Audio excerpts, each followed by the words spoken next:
Okay, hello guys. I have to quickly make room.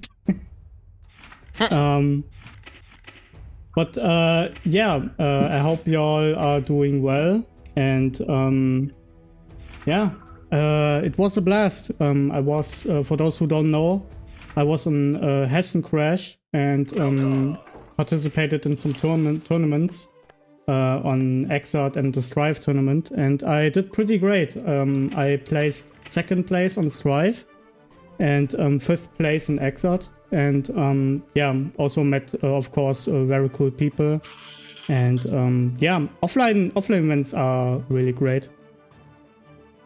But today I have 2 very beautiful people here to join me on the commentary booth, on the virtual commentary booth. From one side we have QK, who also hosts the Bounty Hunter Weeklies. Hello, hello. And on the other side we have Sammy. Hello everyone, hope everyone is doing great. Sammy is here for the first time. Maybe you want to introduce yourself a bit more? Well, so my name's Sammy.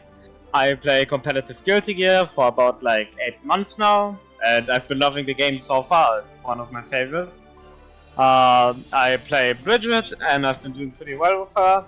And this is my 2nd time actually commentating a Guilty Gear event, and I actually hope I'm doing it fine. I would definitely love to commentate on, you know, that 8 months of Guilty Gear. You really started like at the bottom, and now you're at pretty high place. That's something I've been super interested when I've been watching you play, Sammy. Like you've got there really, really fast. Oh yeah, I mean, I guess I had some experience with other fighting games. For example, I played Tekken, and also some Marvel vs. Capcom. But now I'm switched to Guilty Gear, and I love it. I don't plan on, you know, dropping the game. I already am, okay. I sent you the code, UK, and yeah, I also sent the first participants the codes. We have an interesting one because we think I think we have the first Asuka in our I think it was someone before who played Asuka. Yeah, anyway, we have an Asuka again, I would say, against a Geo. Max G4 Geo versus Soup Asuka.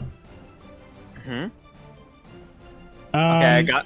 Yeah, I have no clue about Asuka still. It's just, I don't know, a guy that can do stuff. No worries. I've been kind of loving Asuka recently, so I'm very excited to see what, you know, I think Soup is playing Asuka, what he can do with this character.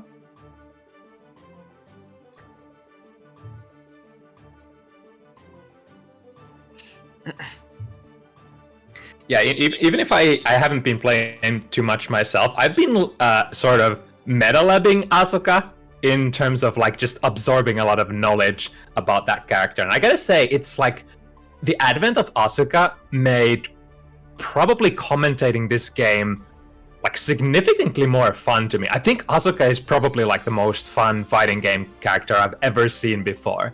It's like you watch that character on screen and your brain just sort of expands. I agree 100%.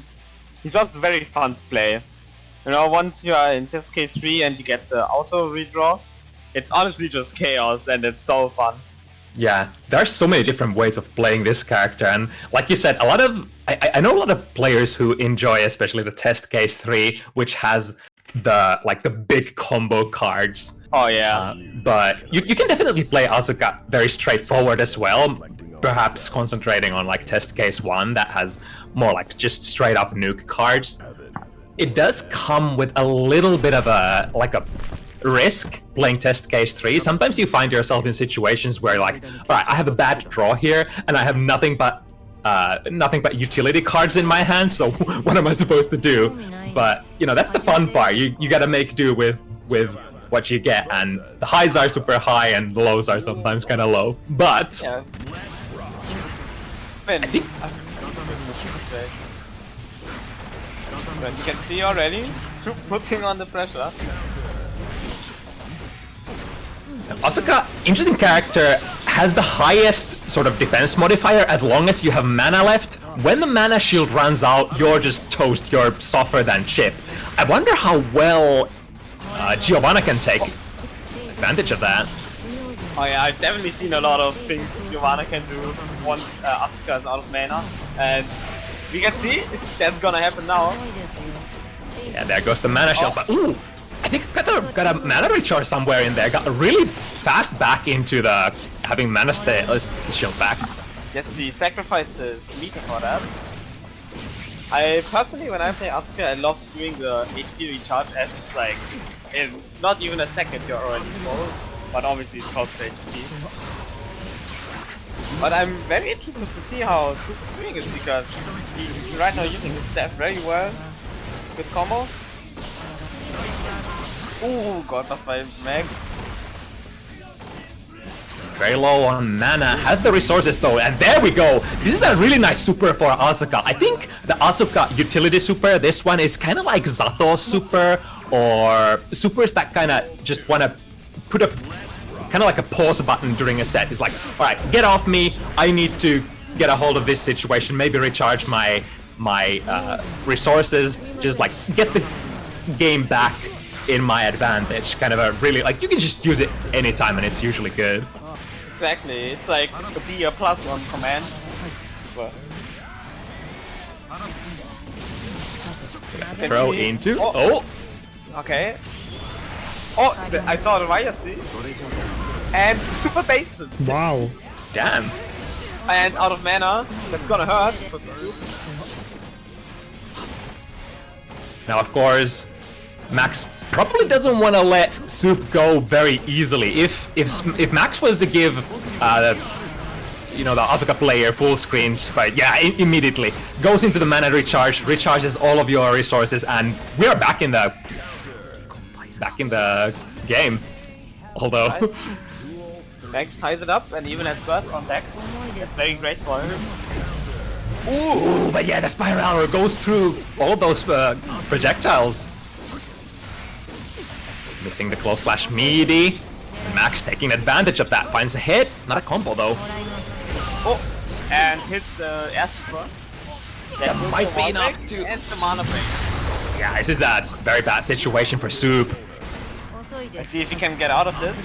I think Asuka is a character who can actually rock from the trees. But let's see. It's back with the shield and gets it by the spy again. Might actually be alive here. Yeah, Oh, very close. Damn it. Scaling is actually huge for Asuka. I think if he has the mana shield, he takes 40% less damage than like Kai. Yeah, it's that much. Yeah, it's definitely like the most like the most durable character in the game currently. Yeah. Much better than Potemkin or Gold Louis when you have that shield on. But when the mana breaks, you take 40% more damage. And it actually hurts a lot. If you've been on Twitter or seen some clips, you know that you can get touched death really easily once you're out of there. Yeah, funny, it's like a lot of the times your health doesn't really matter that much, so you can like really easily use your health, for example, to recharge your mana. But if you go into a low mana state, it's really hard to recover from that point on. So you probably want to use all of your resources, do anything that you can to not fall low on mana. It doesn't matter what health you have, as long as you have mana left, you can really pull off those comebacks even with this character. Ooh! Was actually able to bait the burst and even draw a card while doing that. That's something I've never seen. Blocks the crossbow. Ooh, into the fully charged. Is that enough damage? Ooh, goes into the finisher really fast. But okay. Yeah, that's gonna be plus frames if you finish that 5D fully charged combo with an ender. Good 6B. It's a screamer out and a knockdown. Oh. Max is really going for that spiral arrow, trying to skip through neutral. And makes sense. If you send any of the basic projectiles at Giovanna, she can definitely dive through all of those. 2D once again, another really interesting button for Asuka. Reaches really far, and it is technically, I think, a projectile. Yeah, it is. I think probably the first move in this game that is a normal and a projectile at the same time. Minus maybe like Ino, who has Far Slash. And here we go again! Another charge doesn't. Tries to go for even another one. And gets another one. Damn. The charge does are hitting. I mean, you know, if it works out, then keep doing the basics. It's the fully charged 5D is such a massive reward if your opponent can react to that.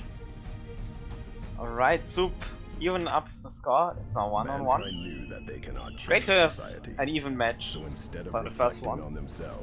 I think so far Soup has mostly stuck with the test case 1, the default you start with. Ooh, nice! The dashing deep, 6P goes through the projectile. Now finding a bit hit, immediate burst there from Soup. Now we're in the danger zone. Soup does have that DP card stored up for defensive purposes if they needed. Ooh, nice trap there. So the DP is, I think, one of the worst ones in the game. Yeah, it's very useful in this game. It's kind of like it is definitely poor, but for Asuka, who does not have a lot of other defensive maneuvers, it's like you take anything that you can get. Yeah, exactly. Ooh, is that actually gonna confirm? Don't know. It's a very that's OTG. That's honestly unfortunate. Now Super has to. Oh yeah, that's a mana break. That's gonna hurt if he gets hit by one thing. Does the Super unblock? I think. Oh, heavy heat. Chip damage. Chip damage would have almost been it. Yeah, that was an interesting sequence there. I think Soup. You know, if Max thought that Soup wouldn't FD, that was almost like a valiant effort to try to go for a chip kill, which they almost did. It's just a sliver of health left for Soup. To the other side. There we go. Those reactions. I think it's kinda hard to react to Rio's 50 cross up. Does very well. Okay. Gets the grab in the corner. Oh, misses the meaty, so Max abuses it with the back throw. Another throw. And and the reversal super. Gets the reverse super. Mana break gonna hurt for Soup. Honestly, it's so thrilling when the Asuka loses mana. The game, if Asuka but has no mana, it can turn in any second. Good air to air. Doesn't White manage to hit confirm that? Max is finding so much value for those 6Bs, just straight up going under, especially the but whip on the burst. Burst. Oh, gets the 6B and gets the game lead as well. Yeah, it seems like at least the blue Metron seems to be very easy to 6B under. Some of the other ones may not be as much. I think the green one sends Metron so low that you wouldn't be able to 6B it. I'm not quite sure about the other ones. Yeah, it hits like very low. You can hit Solid Vortex if you do it right. But Solid Vortex gets under any other projectile, any other Metron. Rather than like Streamer, I think.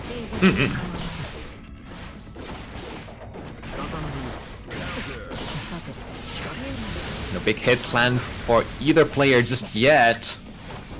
The 2P checks out the close range pressure. And Oh, that actually whiffed too high up. And Super's crouching under that. Asuka has no mana, so. Oh, doesn't win punish. That was so smart! Was in the air, saw that Super come out, go for a double jump, and then the dive kick Super straight. Ignore all of that. What? Actually clashed! Okay, Asuka's back on mana, which means he can use this as a Damn, what a again. big fist. I was actually surprised that the spiral arrow, did that not have projectile invu yet? So it was a little too late to not go through those projectiles. Yeah, he was a bit too late. It has like projectile invincibility once you advance forward, not on the starboard. Nice backdash out of the plus frames. Now Soup would definitely like a couple more cards if possible. This character is really like akin to Happy Chaos in a way that you have to, ooh, but hold that thought! Soup is respecting though and makes the burst as well! Barely doesn't kill, but gets projectile. Damn, from someone being floor 9, they play actually pretty well. Wait, Bob for online or who? Soup is floor 9 and Max G4 is floor 10. Damn! It's a very good upscore of floor 10, you're right. Floor 9. And I like that Soup. I like that Soup is not trying like anything. What? What? Classic Guilty Gear 6 piece. Oh my god! So many clashes are happening. Gets the conversion. Okay, YSD to get him out of here, and charge stuff out of this YSD. Oh, actually, you used this first there. I kind of bait the first, maybe? Okay, this time blocks with 5 up. Very, very good.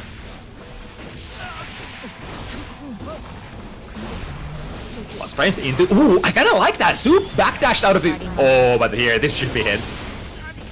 Yeah, I think Soup has been backdashing out of the plus frames of the spiral arrow, so this time Max actually remembering that and trying to chase very deep. Both players seem to be paying attention to the options that each other is playing in the airborne state.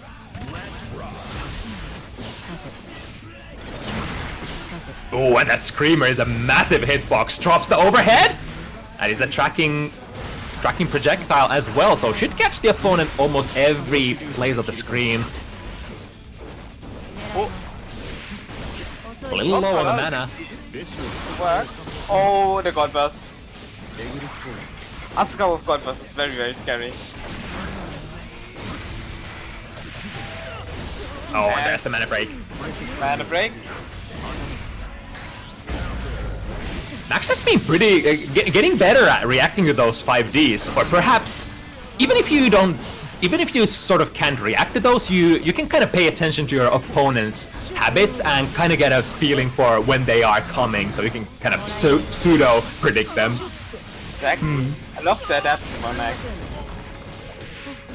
No, has been hitting by a lot of 5Ds, but hasn't been hit by a 5D in a while.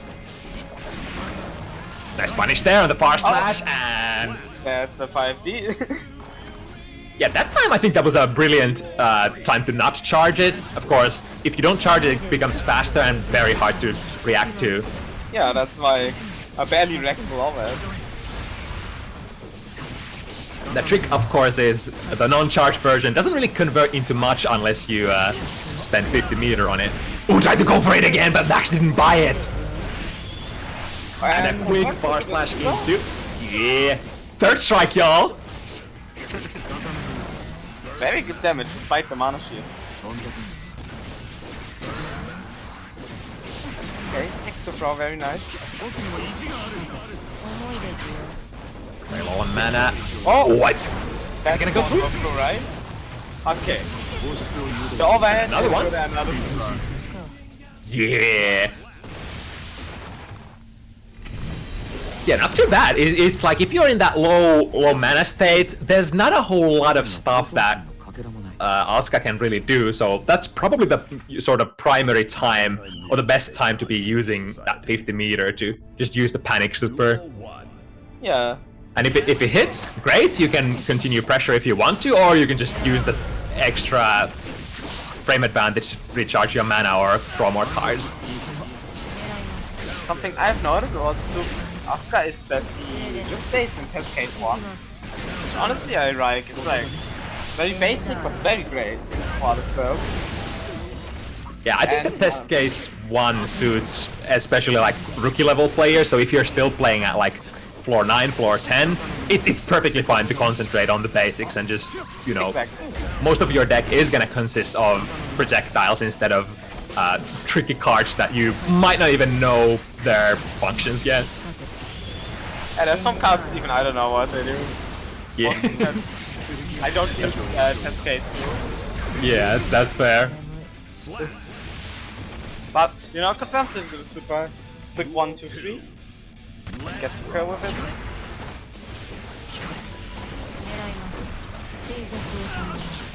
From the other side, immediately taking their turn back after the up dog. Oh, that's a very nice air-to-air. Almost very nice combo. And gets the air super. Mana break, shooting the super. Soup does have 50 meter here for a panic button if needed. Oh, but now Max has even more and gets a counter hit. Yeah, immediate burst from Soup. And plus the super, and catches the backdash with another air super. Does that kill? It kills. Damn, taking to the corner and the wall break. Dive kick super is kind of hard to play against for players at this this skill level. It's kind of like you can't really challenge it very easily, so you would have to solve the existence of that super by moving, perhaps moving away, jumping out, already like outplaying it before it even comes out. So it can be kind of hard to deal with. Yeah, exactly.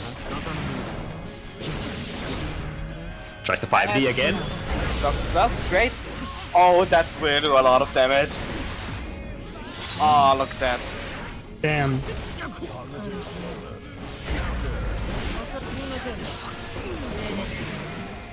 YSC to get him out of there.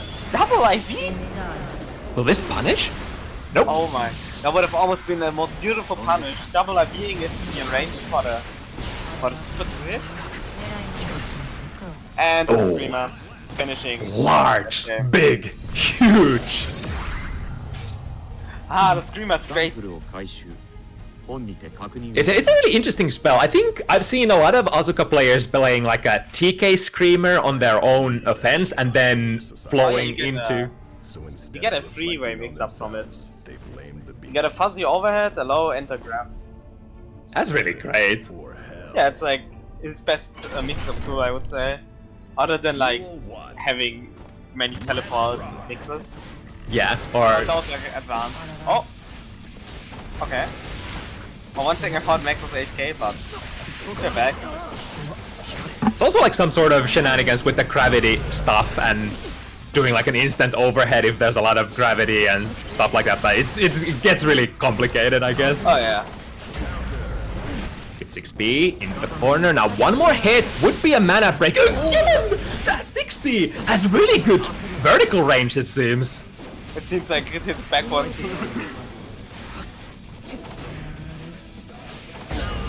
Trying it. Mana break? Now you gotta watch out. Oh, that is that 100%. Yeah, really good recognition from Max. As soon as the mana shield was broken, it's like any hit I get, I go into super and that's gonna kill you. That's just nothing you can do about it. Very nice choice there. Exactly.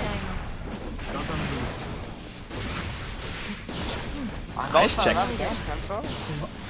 Max is now figuring out that it can happen, yeah. And gets rid of super. That will be a mana break soon. Important throw. And charges back, which is good for him.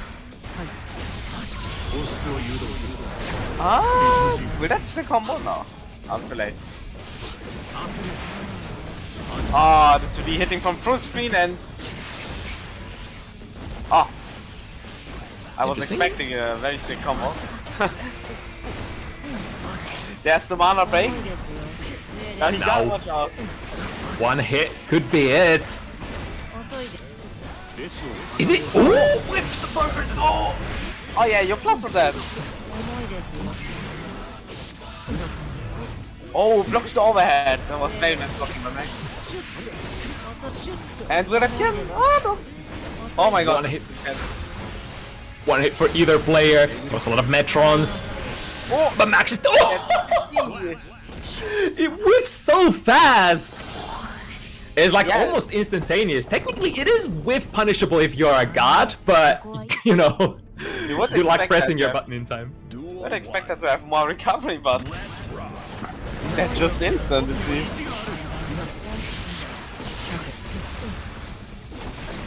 Alright, we got the Screamer, good 6B. And into the basic stuff, it's usually for the Oki for Soup, it's like close slash or throw. Very basic stuff, but it's been working quite well. Although Max does have a pretty keen sense for those reversal supers. Case in point here. Oh, it does it. And another mana break. Seen a lot of mana breaks in this set. Oh, oh my god. You almost died of a 3-hit combo. Nice strike throw. It's very interesting how even if Asuka is a very different kind of character, still plays or still can play the usual strike throw of. Oh! That was insane, but wait. I Nice. think that was like an OTG burst, but Soup still read it. You would not expect someone to read a burst in this situation. That was God. Soup I has wonder their. if they maybe have played before, so they know. They definitely know something.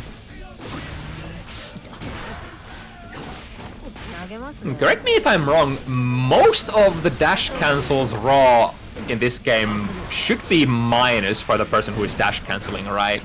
Yeah, they're minus. Yeah, so it's technically like another reaction check. Let's see though.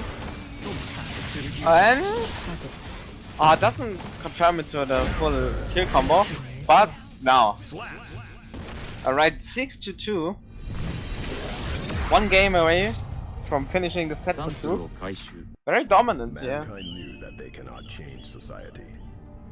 So instead of Yeah, it's despite like having themselves mana broken very early, I think it's the sort of ability to stay still fairly calm under those dire situations. It's like Soup, even though they get mana broken very often, they manage to get out of that state fairly often as well. And it really comes to like how comfortable are you playing with your normals? Because like you lose access to your spells, but of course all of your normals are still available for you. Oh, gets its own charge stuff.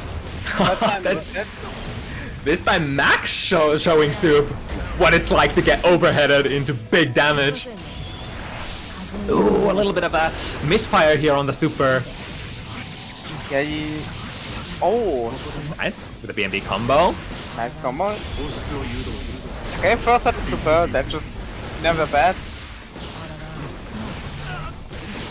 Double Metron. Now you're in the situation where you don't want to be as an Asuka. No spells, no mana. A little bit of recharged. But I think that the recharge came from the health bar, Soup taking himself to basically 1 hit point.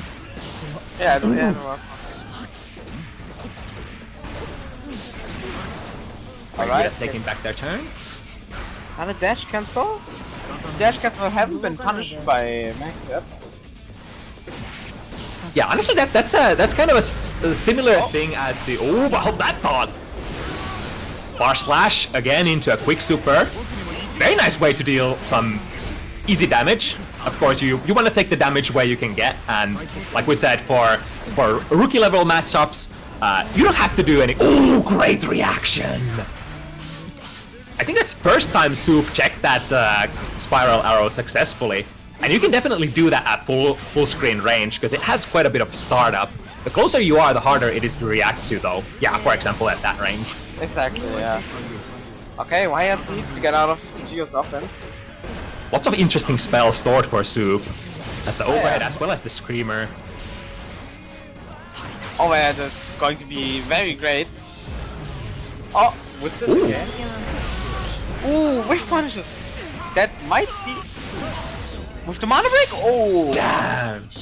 I was actually surprised that the overhead spell whiffed there. Does it have like a range where it stops tracking, like a maximum range? Because I think max was like full screen, and the overhead spell just didn't reach that time. yeah, it has like a max range. It's not exactly full screen. It's like what, 60% of the screen? Yeah, that makes sense. That's actually good to know. Now has the overhead spell again, and then this time he is close range. So, oh, get the gold burst. A lot of gold bursts in this set.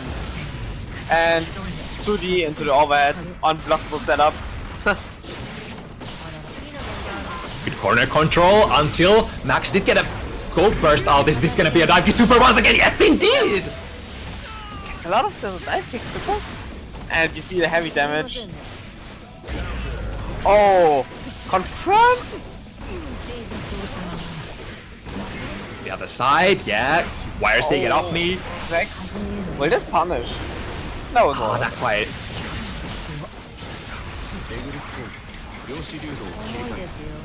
Which it's like the staves are something I just can't recognize between. So Yeah, I think in test case ones they have the acceleration as well. Ooh, the DP there. yeah, DP, yes. First time it is used and gets value out of it as well. I think it's a very surprising option if your opponent is not watching your hand. If they don't know that you are currently holding it, they probably won't be thinking about it because that doesn't like belong in your standard kit available to you all the time. Yeah, you have 1 DP in 1 deck out of 20 cards, like the rarest card. Oh, that is going to hit him. Oh, no, he can't save. Jump not another super. Sorry again. That's a lot of plus frames. Gets a charge. No cards in hand though. Yeah, no cards. Although, Huh? arguably Max might not. Zoop might actually not even need it because Max currently has 0 hit points. There it is. There it is. Finishes the set with JS. Surprisingly very good Asuka for floor 9 standard. Yeah, I think especially like doing stuff that is sort of relevant to your skill level. Not trying to do super hard things, just do the things that you can do and play with the really basic building blocks. Able to, or like with a character that is kind of hard to play, or rather that requires a lot of presence of mind, you want to make all the optimizations that make it like sort of easier to play for yourself. And I think Soup did a lot of those things during this set. So now we're coming up to our next match. Can you give us more information here, huh? Come again, sorry? Coming up for our next match, I don't know what is actually coming up, but I've seen Holtz in the lobby, so who are we seeing? Oh yeah, we're gonna see, Hulz versus Captain Facepalm. Oh, Jacko. Jacko versus Potemkin. Very good. Potemkin from our region in Germany. Yeah, and Captain Facepalm, a HardEdge Guilty Gear Strive weekly stable here.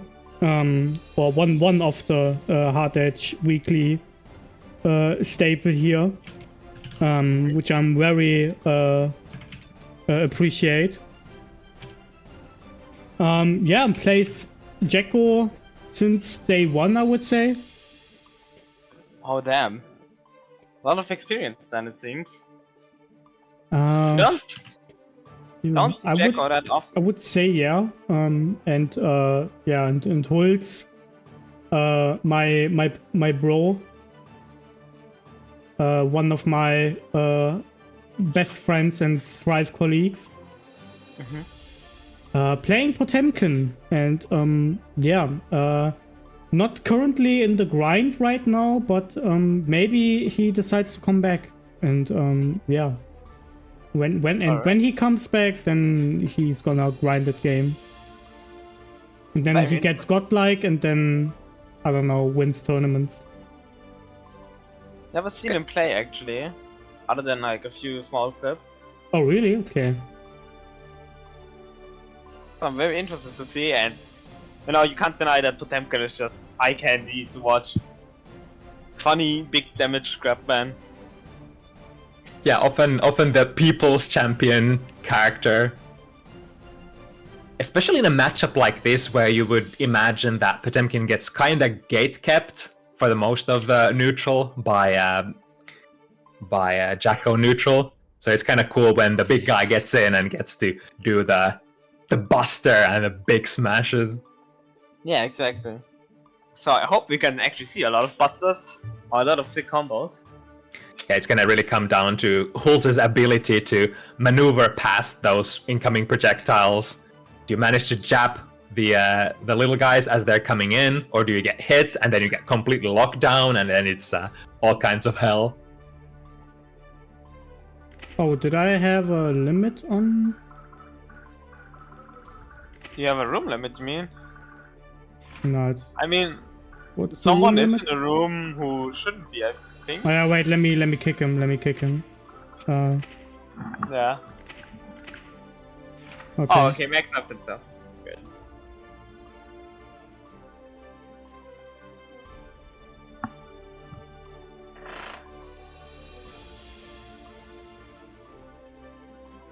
So I'm actually curious, what are the tools for Potemkin for playing neutral?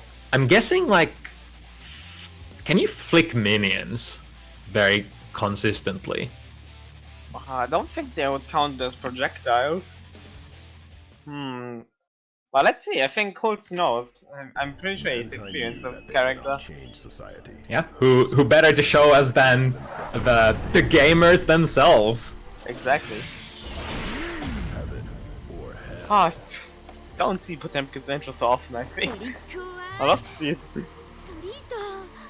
It feels like it's the you know, the players who have the ultimate character love have stayed with the character. I know a lot of players who, you know, played Potemkin before this game that just weren't quite happy with how Potemkin turned out first try, and just, you know, despite being Potemkin specialists throughout all the previous gear versions, just changed characters at some point, but, you know, a couple of them still sticking with this big Trappler. Alright, and one thing I gotta mention is actually another normal projectile, Jacko jumping up. But Buster going to finish it, honestly for me a bit of unexpected. Oh, good round start. Oh. 6B against 5K. Already in the corner. We might be in a checkmate. Got the Kawagaruda? Good read. Avoids the throw, and now it's gonna be fun for Captain Facepalm. Yeah, what are you doing in this situation? It's like Hulz does have. Ooh, good. Oh, it jumps over the reversal. Now what's the punish? Well, I should have expected it, honestly. Ooh! What? Oh. That was very close to going in for a kill. Yeah, he didn't get the what's it called? You know, I think it's Deep Knuckle. I'm not sure. Right, great 6B. Gets the round. Is like, yeah, Hulz already putting you know, the facts on the table. If I get in on you once, you're cornered, you're probably done. I mean, Captain Facepalm had one really good escape from that corner position, but gosh, you take like one good hit from Potemkin and it can be over very fast. Yeah, exactly. Especially if you're like very good with a character like Hulz. But on the other hand, get out of there! Oh, take it too close there. And now one obstacle has been cleared here. Captain Facepalm has spent their burst. Oh! I already see a lot of carrots by Hulz. Carrying super, carrying every ring of a special. You love to see it. Oh my god, it's still alive! Full screen! I didn't even know he travels that far! Yeah, it does go over the entire screen. And it's like, what can Captain Facepalm do here? Like, you kind of have to give away the space if you don't want to take a huge risk. Oh, speaking of taking huge risks! What? Oh, but then he busted with the throw-inable! The throw-inable frame actually avoids the super! Oh Classic. my god! Damn. I've never seen that. Actually, I wonder if it's actually like ooh another maybe. Oh, it's just too dominant. Heat Knuckle forcing the scene switch here, doing big damage. Oh my god, JD. Oh, he's trying to backdash there. Bait, God. yeah. I think it's dead. Yeah. Yeah. God, Horse Oh is my so God. good at finding those windows to get in. Because it's like Potemkin is still like, even though on paper this like often the Potemkin matchups don't favor Potemkin, it's usually in the favor of the quotation zoner. But the thing is, with Potemkin, there's always the Potemkin factor. You hit them once, they're probably dead. But for the zoner, you have to work like maybe 30, 40, 50 seconds and not make a single mistake. A mistake that could be immediately undone by one combo from tanking. So, I mean, regardless how bad your character is, if he does damage like a truck, you need to learn the matchup.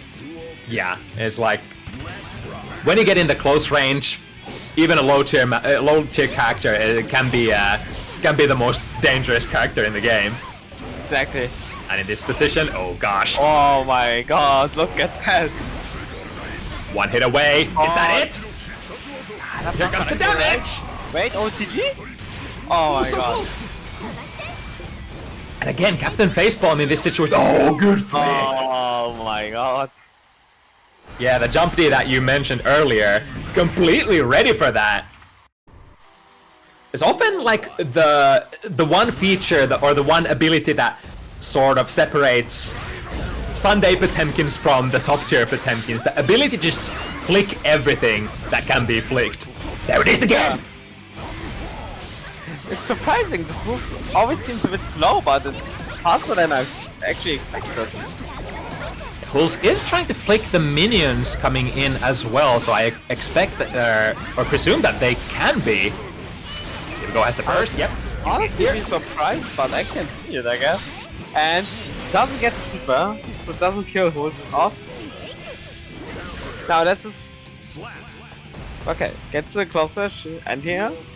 I like that. Very, very patient RPS there from Captain Facepalm. Slowing somebody, slowing somebody like in, over your head with an RC. Usually you're basically like guessing for a strike throw.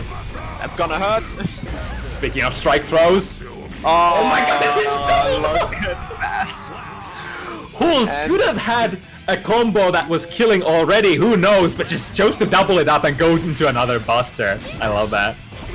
Potemkins only want one thing, and it's disgusting.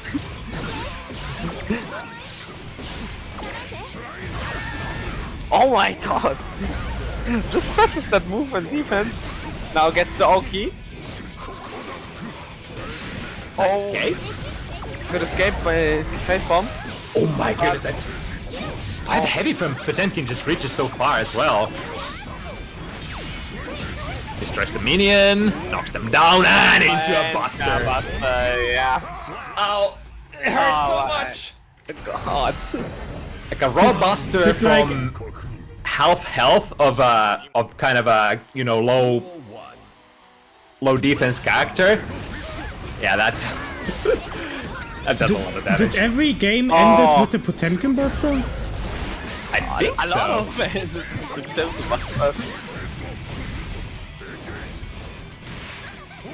You don't want to be in this situation against Pod. Actually hurt. I guess. That's gonna combo. Oh, it hurts. Oh, Oh, did you? Yeah. Yes. Oh my god. A lot of the like how Hulz starts their gets their gameplay started has been like, yeah, exactly this off the flick. I wonder if Captain Facepalm might want to use that jump D a little bit less, because Hulz has been so good at flicking that. Yeah, it's like you would think you can zone Potemkin with this out, but it seems like Potemkin just gets like one opening for free once he reflects the jumping stuff. Yeah, it's been like the minions have been much harder to flick, but I think out of the jump D, every single one of them has been almost flicked by Hulz. Is it too hard? Oh, it was super, yeah. And again, on wake up even! Look at that, he's just not missing any! Alright, next time. Now, this switch on full screen. Able to clear it, but into the Buster, yeah. Yep, another finisher with the Buster. Holt is not letting the Captain Faithful breathe. Damn it, it feels like as if Hulz has been playing this matchup before. Yeah, I mean, you can definitely see like him knowing the stuff he needs to do, like reflecting the jumping dust, how to do OK against Jacko, which, you know. Holt's also. Oh my god. Okay, avoids the command grab, and now gets back. Oh, the classic. No, this time it's well hit. And should wall break. Yep. Yeah, 5 heavy into very delayed super, the super hard commit frame trap. Holtz is on one hit, but we shouldn't count him out. Potemkin, especially with the use of meter, can be very tricky to deal with. Here we go! Forcing the pressure! Oh! And gets to lead. Very nice by Big Farm.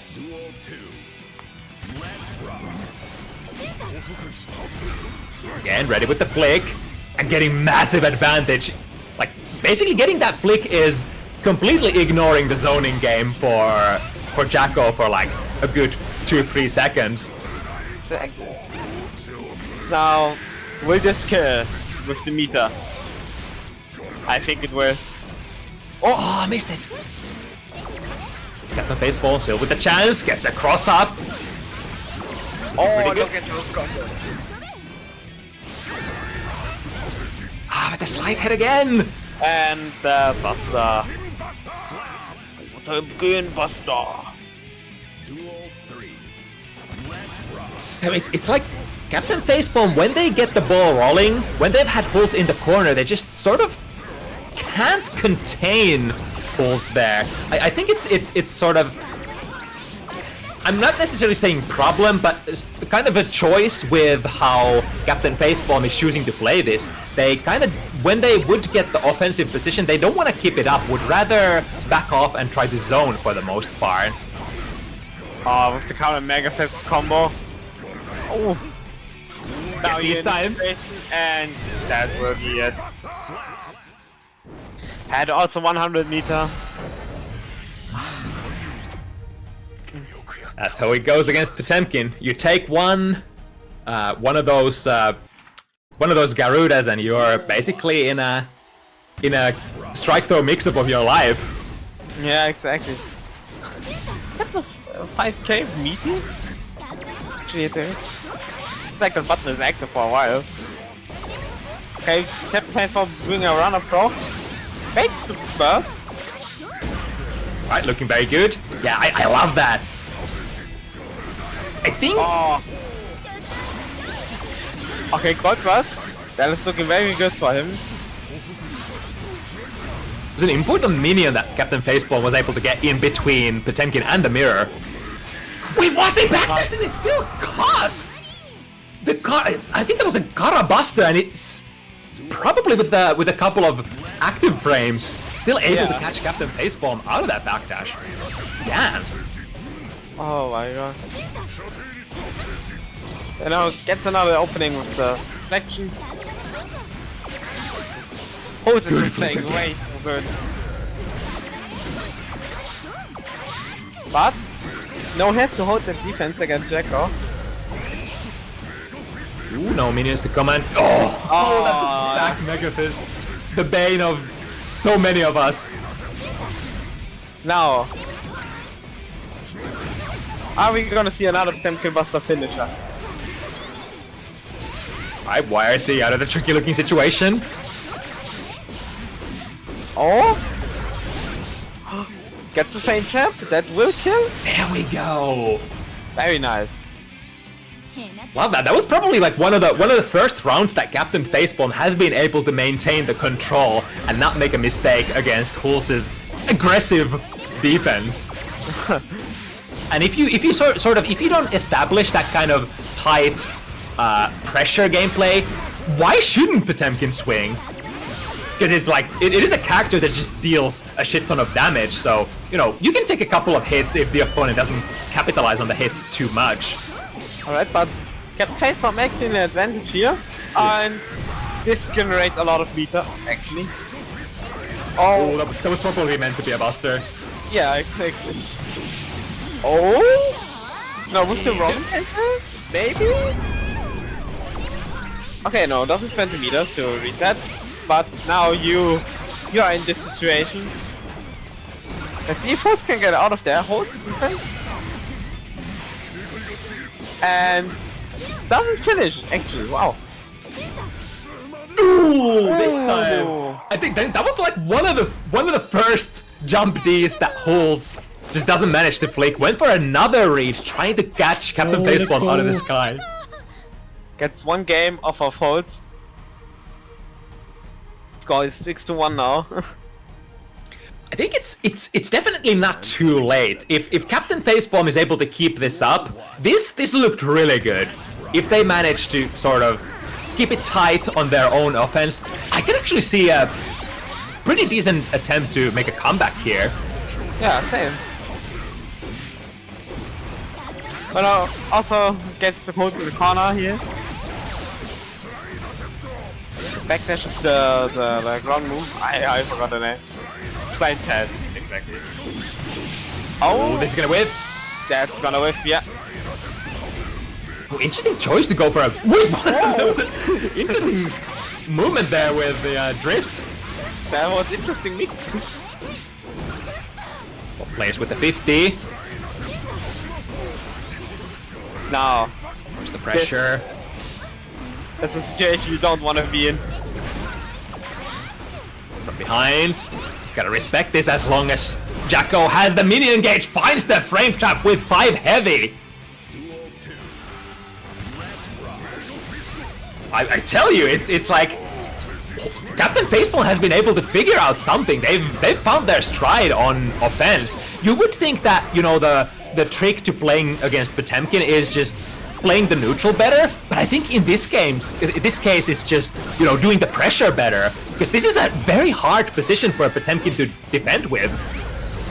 Oh, can find some actually shimmy to throw. Oh, nice read. That's gonna combo, yeah. Oh god, oh jeez. Oh my god. I think the ender there wasn't quite plus. Nice backdash. Backdash is very great. Holt's holding a defense very well. But Captain Facepalm has 100 meter. Yeah, and more importantly, Potemkin doesn't have... Oh, look at that! Oh. Damn! Holy shit. It keeps surprising me how far Potemkin's normals actually hit in this game.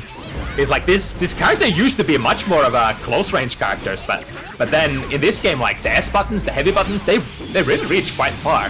Yeah, they have some, like for example 6-8, even though it's laggy, it's like giant. Very massive life lead here for Captain Facepalm. At this point, this one could be good. It's the burst. Okay. Maybe good situation for Potemkin here. Ooh, backs themselves into the mirror. Oh. Now guess which one? It's the low. And gets out. Very nice maneuvering from Captain Facepalm. And gets the kill. Nice. So Captain Facepalm actually on the verge of a comeback here. Only.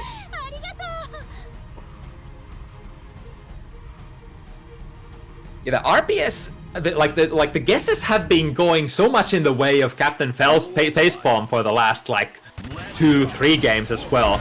Super important to guess the low there correctly between the low throw on the last mix-up.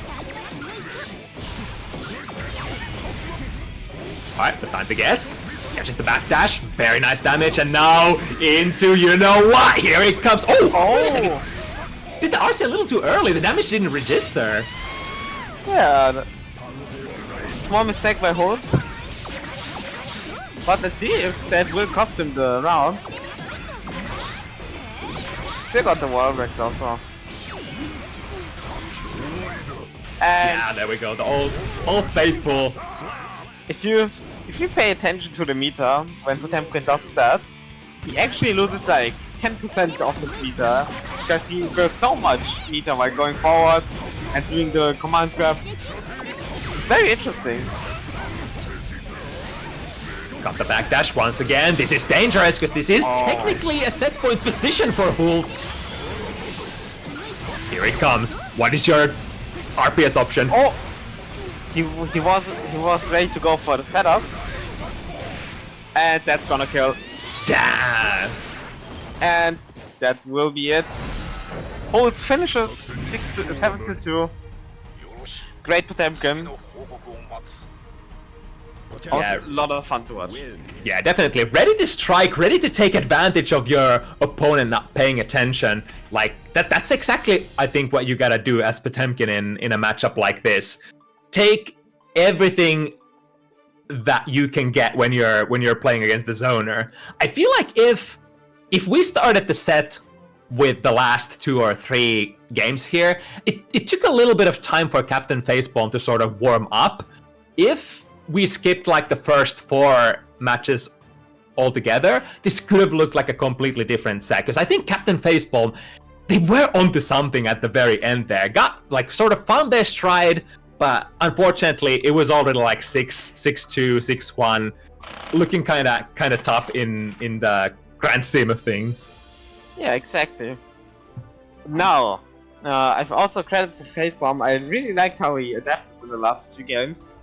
Made it exciting to watch. I was actually thinking he could have done a comeback, but already we're going up to the next match, and we have Lace against Pixel Buddha. And Lace actually a member of my server and like a training partner of mine, so a very good player. I'm very interested to see. I have seen Pixel Buddha play once.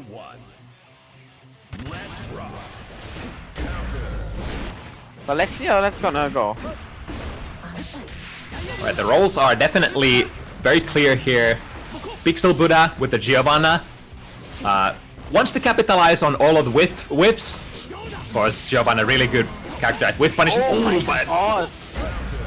I know that these haven't played once, and Lace already has burst. And that should be an optimal combo by Buddha. Very good damage. And gets the wall break. But Lace now in his offense. Ooh, that's a big hit! Ooh, interesting choice to take the wall break here with Sacred Edge. I thought that RTL could have been very close to killing. Yeah, same. I think it's like the distinction is like RTL is the damage ender, and then with nice 6B. And then the Sacred Edge is if you want to get like an extra advantage through the wall break, which is the electricity. Yeah, the shock save. Very important for Kai. So I think if it's not gonna kill... Oh! Optimal routes incoming. Yep. Lace throwing his Kai stuff up. Ooh, speaking of whip punishes! Damn!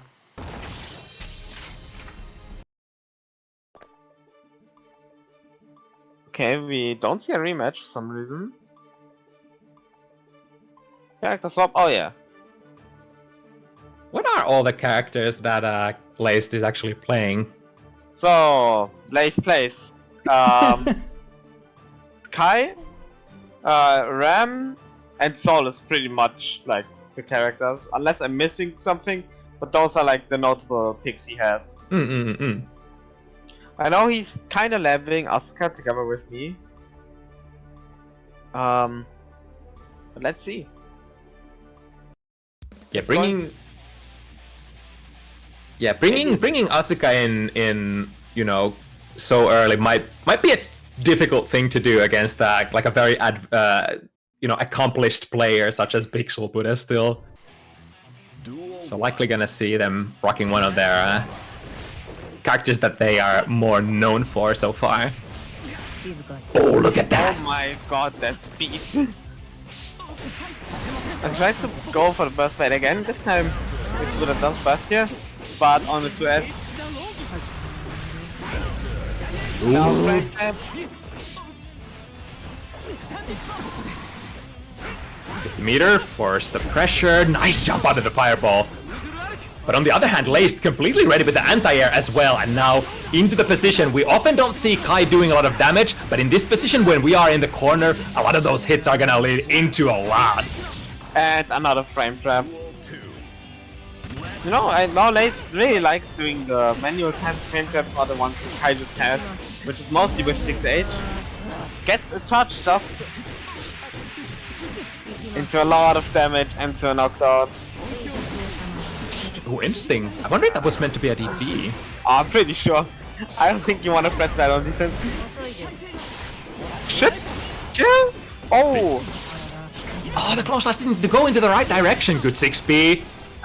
Got the electricity, got the corner, but also Pixel Buddha got the guts to press the button. But I mean, Kai is a strike throw character, and one way to get out of the throw option is to press your buttons. Now, we are in a situation. Okay. Yo, that was so active! That must have been on the last active frame of that 6P. Oh, you wanna even go through that projectile? God! You could Pixel Buddha dance a little too early on the throw. Not this time though. Here we go. OTG into catches! Lace trying to jump out. And a good conversion as well.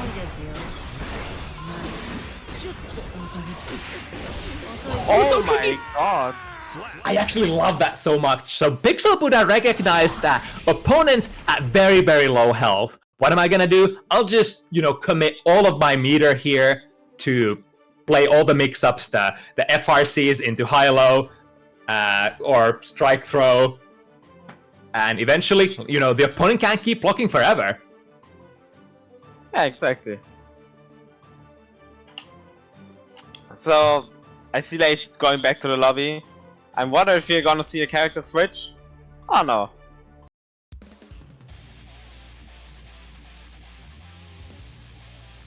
Could also just be, wanting to reset their brain, potentially wanting to interrupt your opponent's. Who did won that match? Buddha won. Okay, 1-1. 1-1. Did I have not on rematch, or why do people go out? I know that Lace changed his skin because he made his own custom skin, and I can see it on my screen. Yeah, and a lot of trolls by Pixel Buddha to get off the match. Ooh, nice escape into the DP! The 6P plus! Yeah. That's a good starter, and you're so dead here. Yeah. 60 plus is the name I need to remember. Yeah, I really like that. It's kind of it does kind of same thing as 6P, but it just hits a little bit more, and it hits for a lot more damage. Oh, interrupts the 5 stars. And get more away. Oh, that's gonna do a lot of damage. Or chooses to go for the Okido. I think resetting Geo is better in this matchup because I think Duce would be kind of rough for Kai. Here? Oh, snipes out the jump. It's a full conversion. Yeah. Gets the throw to finish it off. Duel 3. Let's rock. 6P to start it off. And yeah, finds the frame trap. 6P from Kai.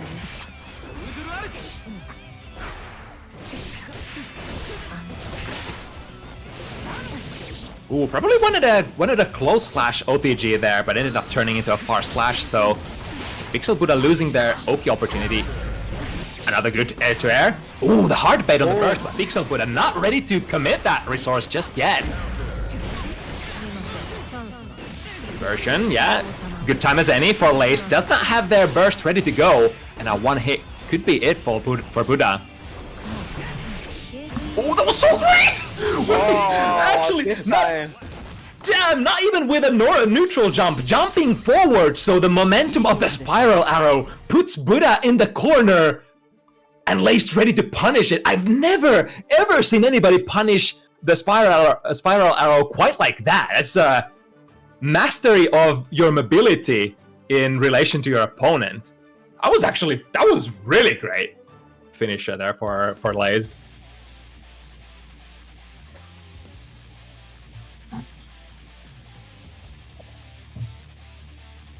You know, jumping out of your opponent's strong special moves, such as like, I guess you could classify the spiral arrow as that kind of a move, but more like, you know, the kind of that Nago has, maybe like a clone Hukyo or Kamuryuki. Stuff like that, you can, like, one option to outplay those is to do like neutral jumps and just make them whiff and punish them on the way down. And I think Laced has been utilizing that quite a bit against Pixel Buddha here.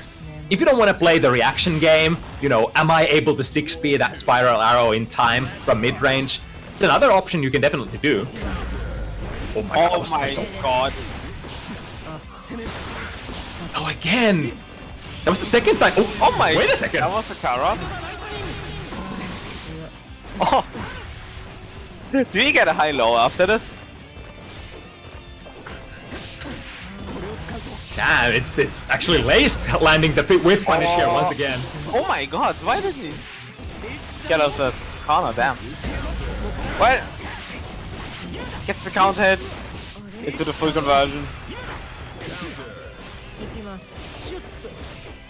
Not too bad of a trade for Pixel Buddha initially. Well, let's see. Oh, that actually crossed up. And there it is, yeah. There it is, yes. The very classic Fireball. Usually escapable if Kai, you know, doesn't go for the Stun Dipper. Stun Dipper alone, of course, punishable on block, but especially combined with the 50 meter, you can do a lot of stuff like that on Kai. Sort of play situations where your opponent usually can escape, but because you have that Stun Dipper, the 5-frame starter, extremely fast advancing move, preventing the opponent jumping out, even from a hell screen position. It's been definitely a tool for Kai throughout the ages. Well, that's weird. They have some rematch problems, even though the lobby has been set on rematch. Interesting. I've never seen a problem like that before. Although, at this point, I'm definitely not surprised, because Arxis lobbies are known for all kinds of shenanigans. Yeah. I mean, if I remember correctly, the lobbies actually are from an Amazon system. I'm not sure I've heard of that. So that's why lobby issues occur sometimes. But you know, at least we can play the game. Sometimes you have the issue users cannot match against your opponent. That has been an issue for a few months. Actually, Yeah. like what, 2 or 3? Damn, Even longer. you'd think those issues would be fixed at this point when the game has been out for 2 years. Yeah. Alright, was looking for the side switch there, doesn't quite get it. Good 6B. Driving Laced in the corner and has the 50 meter ready to go if they find a hit. Oh, there we go! Once again. Doesn't choose the Roman cancel, but this time first gets kicked to the out of here. Okay, Lace choosing to go for the burst. Lots of plus frames there from the electrified flip kick. You know, it's an interesting situation, I think. You know, when you first start out with Guilty Gear and the first thing like you notice is that when you burst after a red Roman cancel, you get baited a lot. I feel like then again in another higher level, people don't bait it again. Yeah, it's like the sort of burst bait meta definitely changes. Like it's kind of like a roller coaster ride, depending on your skill level. Yeah, exactly. And the most interesting thing about that is, I think there are no like right or wrong answers how to approach, the burst baiting game. Of course, people do tell you sometimes that just don't bait anything. Just take the burst. That is definitely one approach. But then again, it's like, God, you get so much value if at that crucial moment you get the burst bait and get like 2 rounds because of it.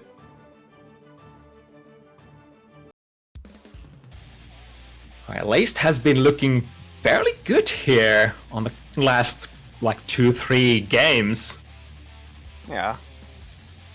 Underscoring the gap in his name. Gapler. Gapler. What a name. Love it. Laced has always been pretty creative with his name. Actually manages to jump out of the special move. And now once again, Big Soul Buddha's time to show what do we got with the most basic ass pressure in Guilty Gear Strive. The most basic ass pressure.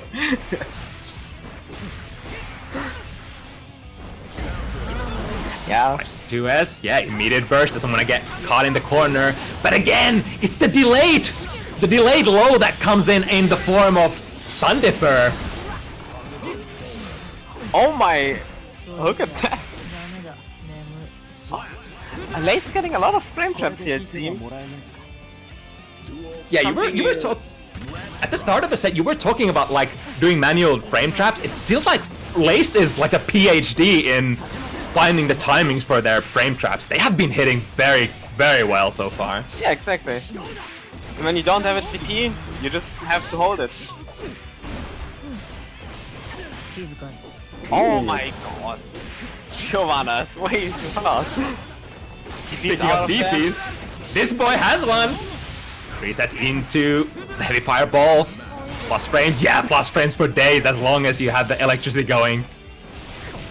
Shock State, very powerful. Now what's it gonna be? I feel a random Stun Dipper. I have to see. Okay. So Lace is actually winning in this situation.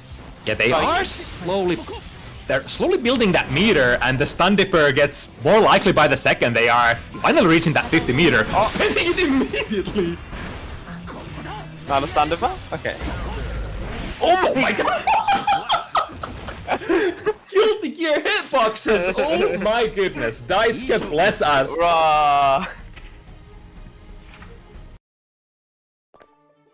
Is like the Guilty Gear franchise, probably the most backwards hitting situations I've ever seen in any fighting game. Is kind of seems to be like the trademark of the franchise. Lace choosing to actually be, play the patient game. I mean, when you're in a situation when you're winning, you can actually just play patient because you are winning in this situation, and when your opponent doesn't know what to do against it, you just have to hold it. Patient play is a good thing to do. Yeah, I feel like especially on a Shoto character, it's like you have a fireball, you have an anti-air, you have a game plan already. It's like, what are you gonna do against the fireball? You can't really advance against that. Although, I guess Giovanna does have like a special tool in the spiral arrow, but all of that how we feeling now, Pixel Buddha? Big start there. 5D. 40% life done. Oh, and Laced feeling some kind of way as well. Really flashy options to start this game. And another fully charged dust. It's almost gonna be enough. Right. I feel a DP. Faking 5D purple Roman cancel go low. Alright, it's definitely developing here. Oh, I can do this too, says Laced. His charges. I can do this full screen as well. Oh, that's gonna be a punish though. This is the ender there once again. I wonder if it's like a OTG close slash that Buddha is trying to go for. However, RTL catching that 2K from Hal's screen. God, that corner carries so much. The Kiss family. They have that corner carry down. Mm-hmm. Duel 3. Let's rock. Yeah, little frisky there. It's taunting! Laser taunting on offense. What a first. I guess they definitely do have a big lead here, so have the kind of buffer to flex on the opponent for sure. Yeah. Nah, as the opponent, you just have to hold that. When your opponent can taunt on his offense, you hold that. You hold that. It is technically an opportunity for you to push your advantage if you're ready for it, but I mean, I think it does some heavy mental damage if you ask me. it definitely can. It's if you know that it has a chance of inflicting mental damage, I would go for a taunt as well. Yeah. I mean, I know Lace, the person who goes for the stupid setup, he has them all down. The taunt, Roman cancel, Duel 1. even some setups with Eddie and taunt, and that's awesome. Yeah, I kind of forgot if respect mix-ups are a thing in Strive, because you know in older gear you could do, instead of taunt, do a respect instead, which allows you to basically cancel the respect animation into any at least special move, I think. But I haven't had my taunt button bound ever in this game, so I wouldn't know. So do I. Oh my the first God. save. Laced, and with the shimmy too. Oh, nah, it's over. It's over. Look at that. The VLC setup, way too cool. Lace, the coolest guy in the region. Can't convince me otherwise. It's possibly Also, Buddha's we haven't last talked about dance. it, but you know, we see the bike in here this time. That there is attached. Nice, gets a little bit of a combo going. And drops the combo, unfortunately. And wake up, ride the lightning. The corner carry, one corner to the other. Danger. Okay, Yeah. interesting mix up. Yeah, that's actually an interesting thing. Even if you're dashing forward, the game kind of thinks you are moving backwards even though you're dashing forward, and does give you the negative penalty there. But that said, Lace does seal the deal 7-1. Definitely a strong performance here. Yeah, favorite Kai personally. Love his gameplay.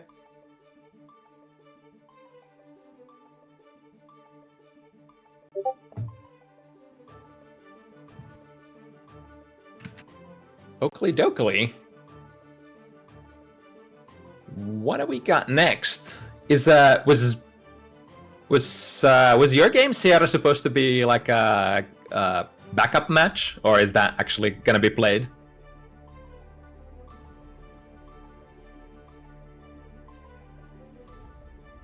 I was muted on the stream. I couldn't find opponent on Day, so I will play against Day. Oh, okay. That's actually interesting. Didn't you have like a you had an FT7 against another Zato recently on Bounty Hunters, right? Yeah. Who was they called? Tommy? I think it was Tommy. No. Yeah. Yeah, Tommy. Yeah, I got pretty overwhelmed. I also think you were like matching with the godlike Finnish players, like a really good chip player and then a really good Zato player. I got pretty overwhelmed by both of them.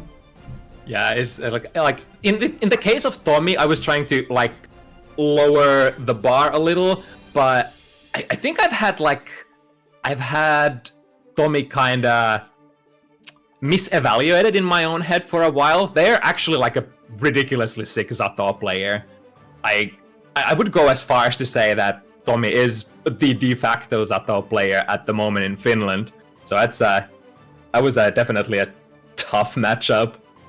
Yeah, exactly. In terms of Day, though, I think Day is a super high-level player as well. I have played against him yesterday evening, and you know, we have like right now we are on my server commentating, and we have some Zatos.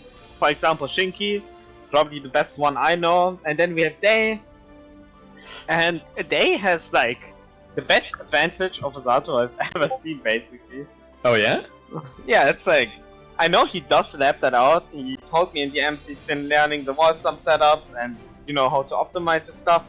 And I played against him offline in the tournament against Day. Was able to defeat him. Though it was a pretty interesting set if you ask me.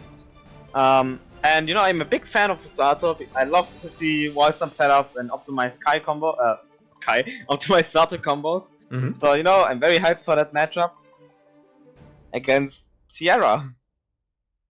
The man who got second at HESSENCRASH. That's honestly huge.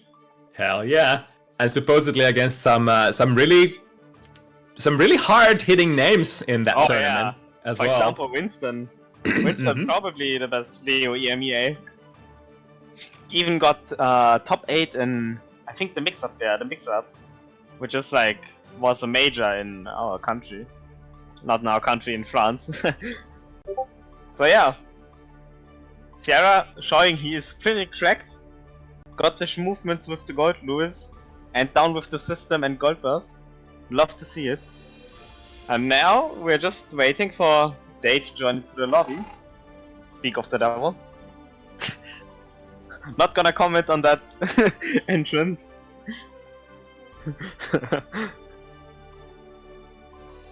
Now. Yeah, Gold Lewis is kind of an interesting character. There are certainly a lot of matchups that feel kind of bad for this character. I would say if there is one disadvantage to playing Gold Lewis, it's the sort of I wouldn't say binary nature, but like some matchups are really nice, some matchups are not very nice. So it kind of depends on who you run into in a lot of these events. Yeah, exactly. Okay, Sierra killing Eddie already. And now, oh my god. Go for the burst read. Now we see, oh my god, the gold burst I've been talking about already. Yeah, and already the game. And a lot of that, like, ending sequence was very hard to burst against as well. Not just because, you know, it's kind of a lot of disjoints, but if you were to burst at that point, you're at such a massive life disadvantage that it's, you know, arguably you could make the comeback as this character just puts you in the vortex, but it's really tough. And this is definitely gonna be sort of like the tail of the tape here. Is Sierra gonna get in close and personal? If he does, it's often over. No matter if you know, even if they block something, it's often over. Oh my goodness! My god, just walks into the drone. And now, I think Sierra's gonna get chipped away. Yes, he is. Definitely a matchup that can snowball like either way. Yo! Did he just do that to Day? Day finding the 6B in the right direction. However, that's the worst thing that can happen against Gold Lewis. Yeah, the evergreen classic of Strive, the back throw incident. Oh yeah, back throw incident by Gold Lewis probably hurts the most in the game. Ooh, was that a safe jump? I think that might have been a safe jump. Yep, that's a safe jump. Yep. Gets the command jump. Yeah, it's gonna reset the situation. Oh, he goes for it again, I think! Day was baiting! Yep, and another command throw. I mean, you can't burst doing that. And you see. Damn, that's the hardest of read. Day didn't care, just 2D. No matter if it hits, if it's on block, was ready to dive underground and caught the burst attempt from Sierra. Really great reads there. No, that's 1. No, 1-0. Yeah, I can see Yeah, that, that's actually but true. It shows 2 points. That's I can kind of weird. explain because when someone rage quits out of a game, it actually like doesn't reset the counter. And I think Buddha actually left the game against Blaze, the last one. So that's why that happened. Okay, Sierra finds the 2P out of start pressure. That's honestly very, very good for him because otherwise you'll be stuck in there. The 1-2 confirm into super. It's so simple and does so much damage. Ooh, but took a little bit of a risk here, advancing without the little eddy gauge. Oh, that's gonna hurt. Oh my god, look at that damage. Yeah, it's the... If you take a risk against this opponent... Let's see, it's gonna chase. So we see the utility super like you talked about earlier from Zado. Yep, it's one of those things. That out. Yeah, I think Zato, the way Zato majorly uses his meter is to just, like... It's kind of like a meter sink to waste time to try to get the little eddy gauge back. Yeah. Catches the jump, that's gonna hurt. Now, he has eddy gauge and gets a super wall break. Zato, it's very good in this situation. Yeah, and since Sierra doesn't have 50 meter nor the burst ready to go, however... Ooh, big opportunity. Gets the 684. Which side? Ooh. Sierra is Oh my god. so safe against the defensive resources as well. Is that gonna hit? Yeah, right? Yeah. Oh, the music sync. Duel 3. This actually had some music sync. That was kind of sick. By finding a hit initially, but little guy was lagging behind a little, and now we'll probably have to flee. Good 6B. That'll buy us enough time to get our buddies back. Oh, okay. The round start 2S, yeah. Doesn't even burst. Just holds it.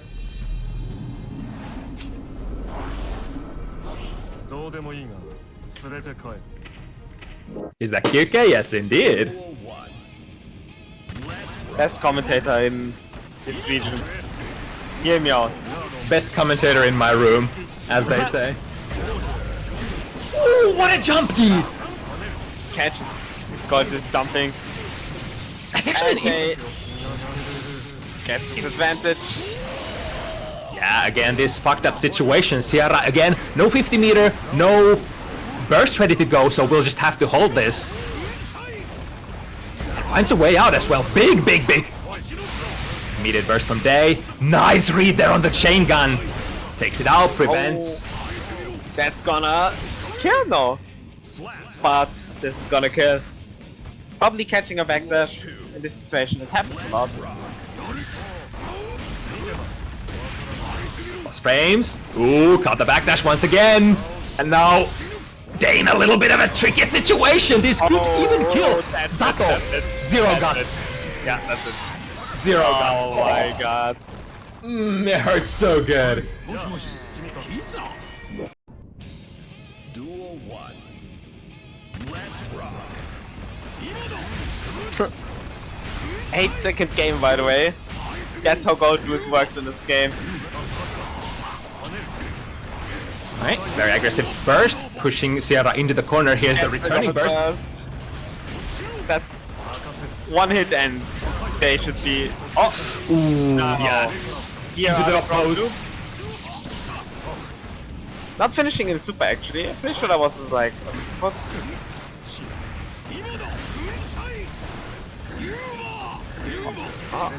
Nice, manages to survive until Eddy Gage is ready to go again.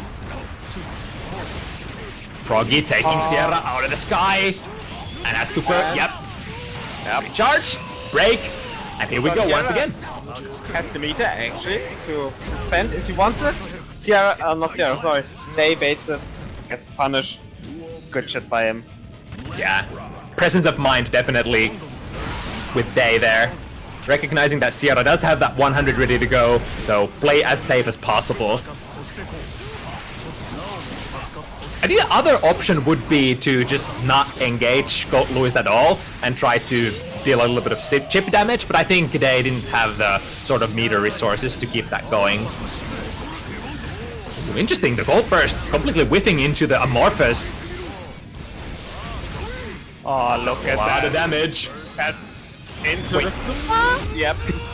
Could this... No way this is Nah, a kill. that won't kill, that won't kill. Never. Kinda close though. And now... Kinda close, yeah. Get the 5k. Keep it very simple. I wonder if they woke up with a super, is that 5k fast enough on recovery to bait it? Probably not. Not sure, I don't... They get the wall break.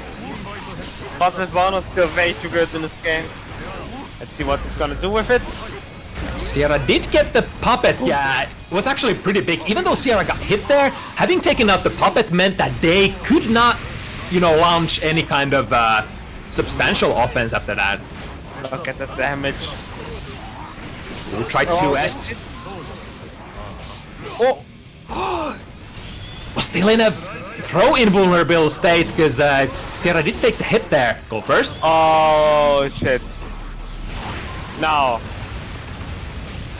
Oh my god! Oh, misses! Oh. Probably didn't want to go for that TK! Oh, that's gonna... Yeah, that far slash, I think, was Sierra trying to read a summon into Froggy, maybe? But that time Day was trying, or they actually sent the puppet on the ground and going under, and you know the rest. Yeah. Score is 3-1 now. Yeah, okay, it got updated. Pace burst by Sierra. Sato can be safe on that. You know, drills only having 8 box where Eddie is, and not at the drills. Oh, that's dead. Yeah, that's it. Yeah, Can't fight surprisingly, there. Surprisingly, even though they baited Sierra's burst there, the little Lady Gage just ran out at the, I think, the most awkward moment, so could not have any sort of Oki there. Would have probably had to just back off and let Sierra get out of there. It's this weird like binary kind of like when you have the puppet ready to go, your highs are extremely high, but when the puppet expires, you're like the weakest character in the game, so has to play really like feast and famine kind of way. And like in terms of playing against Sato, I think it's one of the biggest matchup things. Understanding when to attack and when to when you just have to hold it against this character. Yeah. For triple backdash into a post. That's the classic Sato gambit. Nice jump forward, jump D, takes out the puppet once again. Here's a new summon. Nice! Waits just enough and pokes the puppet out of the ground. Oh! Was actually another minigun. Woo! Into? Is that gonna kill? Oh! Sierra Wise! The gamer sense activated. The time, I think that was the first place in the combo where they could have bursted, and Sierra was completely ready for that. Oh yeah, that was very sick. Consequently, that was probably the last point that they could have bursted, so there was like kind of no variation to be had there. Alright, the puppet was still in a pose, so taking that Behemoth Typhoon very safely. Break the wall. Super wall break. Very bad situation for Nato here. Sorry for Ghost Lewis. Nato lost the situation actually. As we can see, and that's gonna go already.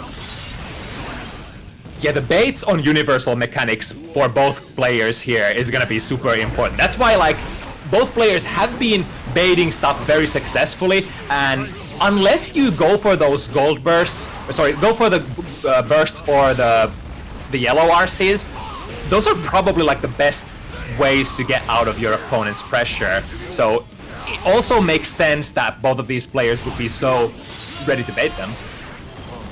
Oh my god, that actually caught the 6 heavy!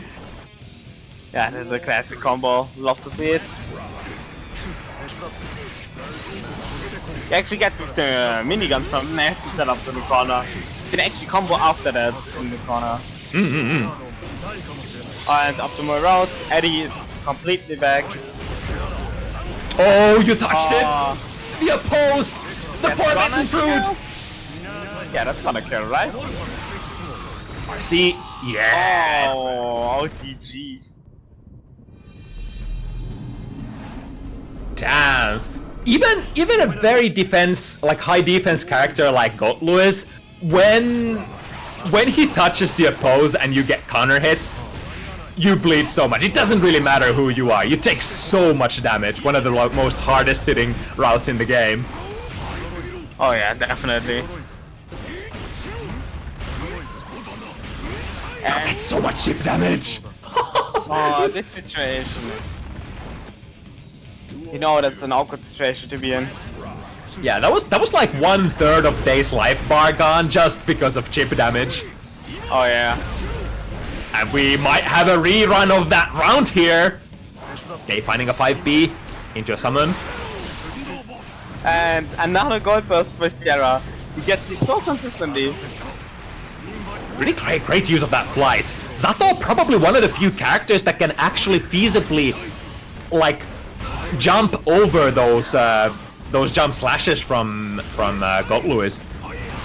Another very interesting looking TK Behemoth, probably a miss input. Wow, that 2S was active for so long. Oh yeah. Now the minigun. Yep, the security level is gonna be gone. Good jab on the little. Ah, but connecting a little too high, so that was a true punish, I believe, with the throw. Here we go, finds the low. Is it the situation? I think, yeah, without having any 50 meter, there's probably no way you can prevent that from happening. But look at this defense from Sierra. They even spending the burst aggressively. But Sierra just blocking all of that, waiting for their turn, and striking. So what's the score right now actually? I think it's 4-3. Yeah, 4-3. Yeah, for Day.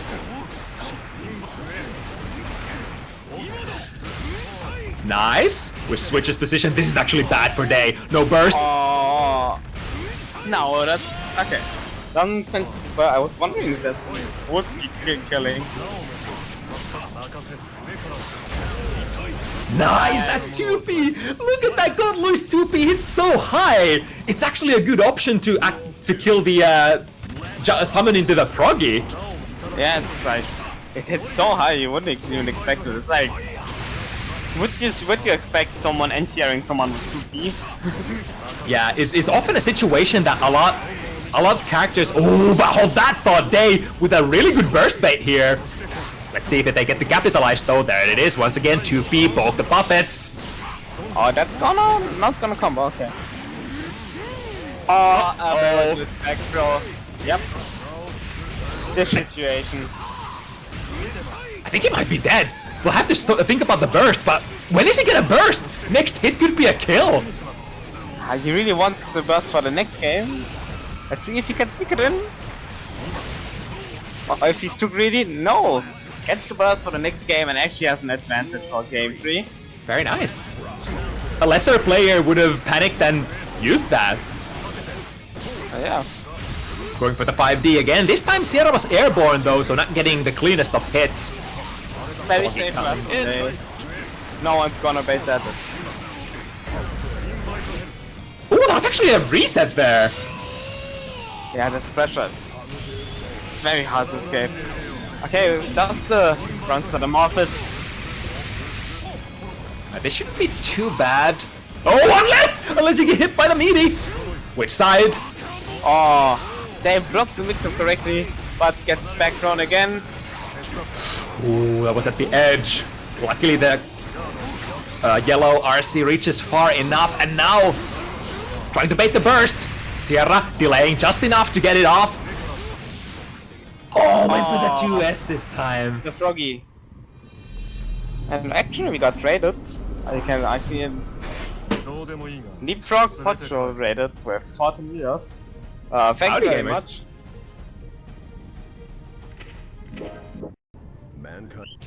Yeah, I think the 2S option there to call out sending the shadows forward, I think it has a really good hitbox and probably decent amount of actives, so it's kind of like a preemptive play trying to read your opponent sending the shadow forward on the ground. And as I say that, Sierra actually takes that game in a matter of what, 11-12 seconds or something? Yeah, I think it was like 30 seconds. That's a Gold Lewis speedrun. Yeah, Gold Lewis can just win off of like, you know, 10 seconds game. And also just 2 interactions and a gold burst. And again, that's gonna be it. Sierra knows his route and turn it. Look at that! Look at that! Where's your health now? Oh my god. That's crazy. Yeah, just like the man himself said. Tends to start out very slow, but I think I've noticed this watching Sierra play for a couple of years. It's like the further the set progresses, the more Sierra's just really good at reading the data. Speaking of reading stuff. Speaking of reading the data. Yeah, it is. But read. Oh my god, you're... that's dead. Is it? Very close. So One more hit point left. 1 pixel. I can kill a mini. Okay. Yep. I was feeling the minigun. Oh yo! And that was third of your life there, catching that long ass behemoth typhoon. We got a little frisky there. Punished too badly. Very well placed 2P once again, killing the little. Oh my god, the trade? 5P trading with 6 heavy. I'm gonna be honest, I'm not quite 100% sure what kind of a function Zato 6 heavy has, but you know, I see it here and there. It's like you get a 50-50 if you set it up correctly. When you do, I mean, you're in the air after 6H, so you can cancel into an air move or go into a low. Right. But that's the only usage I think Zato has for 6H. And I mean, Nice control. They definitely knows how to use this button, I think. Invite her. Okay. Very good button. FT throws it, so you can't get the behemoth. This time he gets it. Now in that fracture, PRC, and that's it. Yeah, it goes for the optimal guts killing Ender as well. Okay, I'm getting the message from Shinky. Zato 6H is the cook button. I know, okay. Now we know how to use it. Damn. Do you need any spice? Do you just cook? Just like that? You just cook. You just cook. Nice, finding the shadow summon between those behemoth typhoons. However, Sierra reads the burst once again, and I think this is dead. Yeah, obviously. You don't even need the super. Oh, miss it though. Miss it, yeah. Oh. Add times to get there. That's so great. Because of the jump arc of Gold Lewis, you can actually press that jump D on the way up, so it's really early. As like, it is kind of a curse, but also a blessing, depending on the kind of situation you are in. Another gold burst. Sierra got tries to anti-Zato with just gold bursting him. And it kind of makes sense. But I think this is gonna hit. Oh yeah. We're gonna trade with the drone as well. Successful swing. Yep. Sierra is talking the 5-minute Terrine. 5 Minuten Terrine, okay. Yeah, and just like that, we are 5 even. And you got a 5er Sierra in this situation. It's like, again, the 2P. Actually, this is, I think this is 6-5 in Sierra's favor right now. I think we are past that point. Yeah, 6-5 for Sierra right now. And another gold burst. Oh, get some office. big damage incoming. Yeah, nice. Got the unsummon.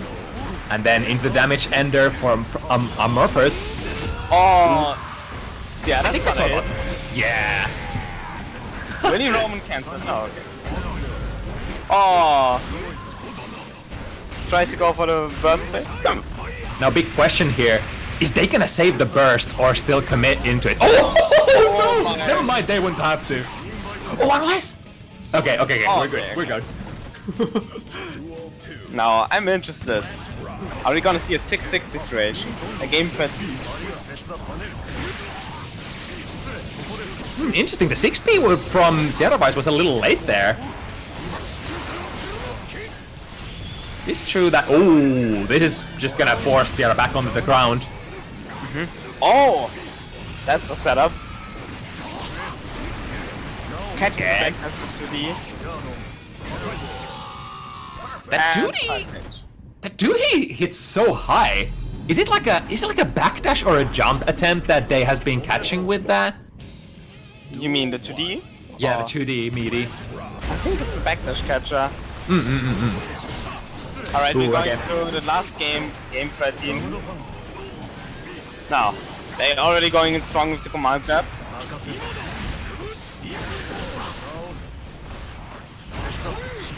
Oh! Perfect timing. The IED, the behemoth. And now, you have to block correctly. 5D, my beloved. Immediately Okay. prompting a burst from Sierra. Oh! That's hitting. What's gonna be a combo? Is that gonna kill? No. This is the last hit. And Good play. Good play. Sierra just immediately, as soon as they saw the opposed come out, just hold their ground, waiting for the dash, and then 2P.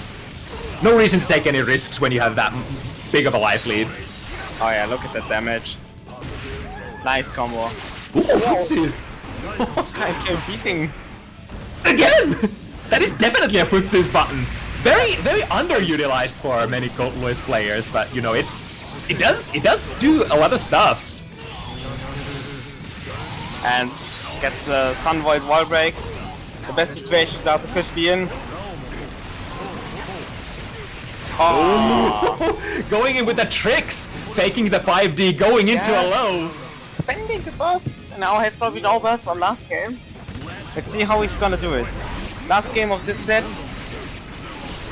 And Gay going in strong. Okay, Sierra sneaks in the 2P. And Gay gets the command grab.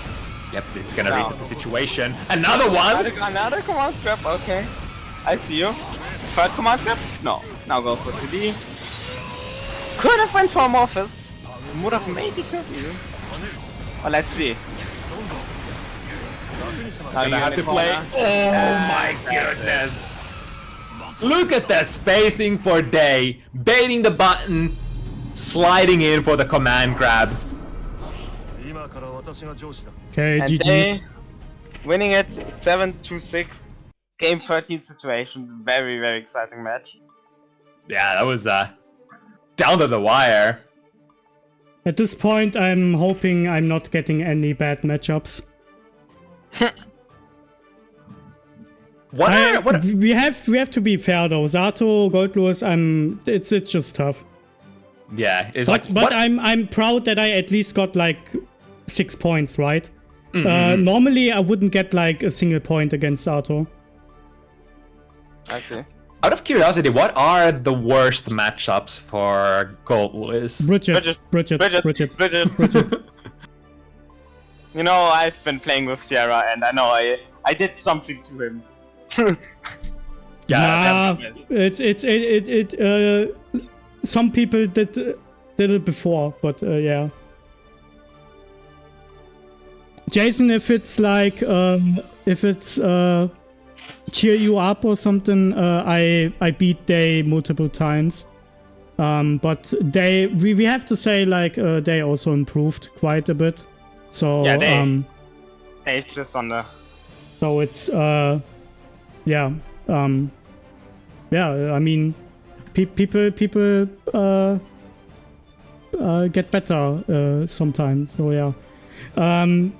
Okay, yeah. What else after except Bridget? I would say Happy Chaos and Axel, and a bit of Testament. Yeah. Oh yeah, Testament. So it's like basically all of the good zoners. Yeah.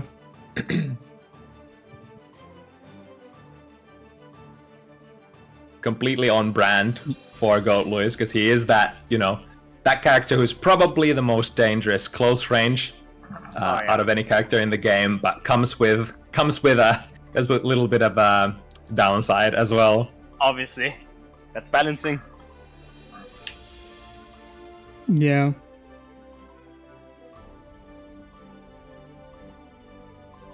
Okay, Space Wolf said the internet is still dead, so I don't have any opponent for Schlurp.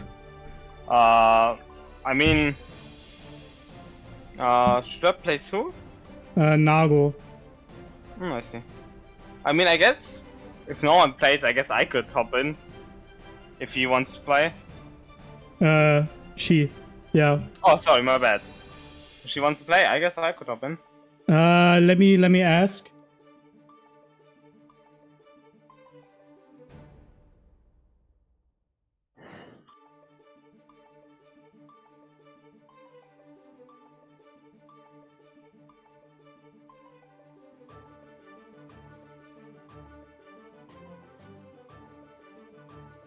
So that would be what Remlethal versus Bridget then? Nago versus Bridget.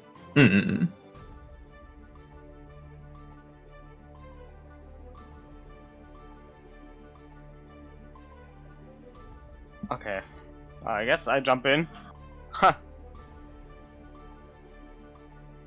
How's your Nago? My matchup, you mean? Or rather, as far as I understood, are you gonna be playing Nago? Or Schlurp plays Nago, Sammy plays Bridget, I think. I see. I don't know, I'm Happy actually down. Chaos or I don't know what else. Keep in mind though, right. character change only on loss, right? Yeah. But I'm starting out with my Happy Chaos. Alright, I'll go to the toilet real quick though. I'll be there in a second.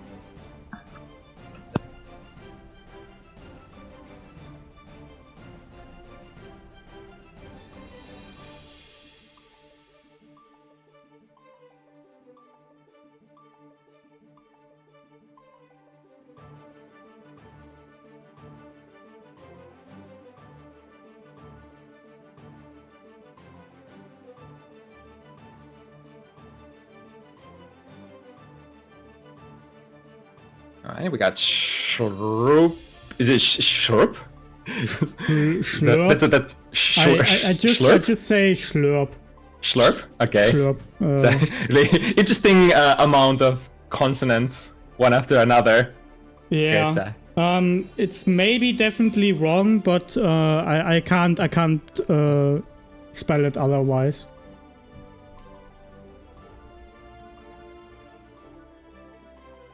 If we got Schlurp in the chat, of course, taking pronunciation advice.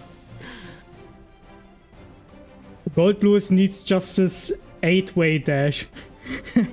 Gold Lewis need the jetpack upgrade. Alright, I'm back. Please no. Okay then. I will be muted while I play, obviously. Yeah, I'm gonna commentate in this then. Alright.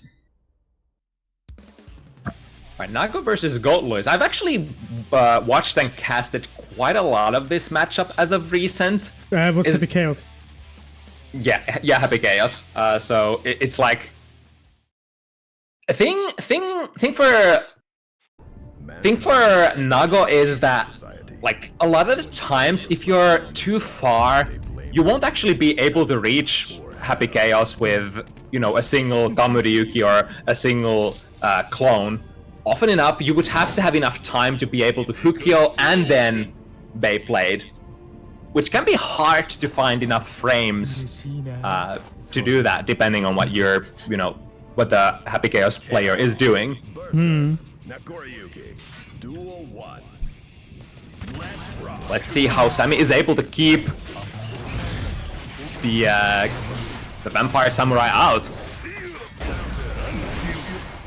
Very aggressive burst. Keep them in the corner, and there we go. That's a big one. Being able to put Nago at high blood, no defensive resources, and cornered. Yeah, this is exactly what Nago players don't wanna face. Ooh, but the back turn incident. Go, hold them in place, mix them up, and was probably looking for a close slash anti-air there, but Slurp got a far slash instead. A tragedy. Backs off. Okay. Yeah, look at that, the distance. Long range. A full screen. The Beyblade is not gonna. But at this range though, half screen, it's actually pretty decent, especially if you don't have curse on you. Oh damn. Far slash into a low. Okay. Oh, big counter hit again. Now can we get the corner carry? Not quite. Going for a reset. Okay, stagger pressure. Ooh, opts to use the RC into, or the meter into RC instead of recharge. But it all works out. That's definitely one way to play it.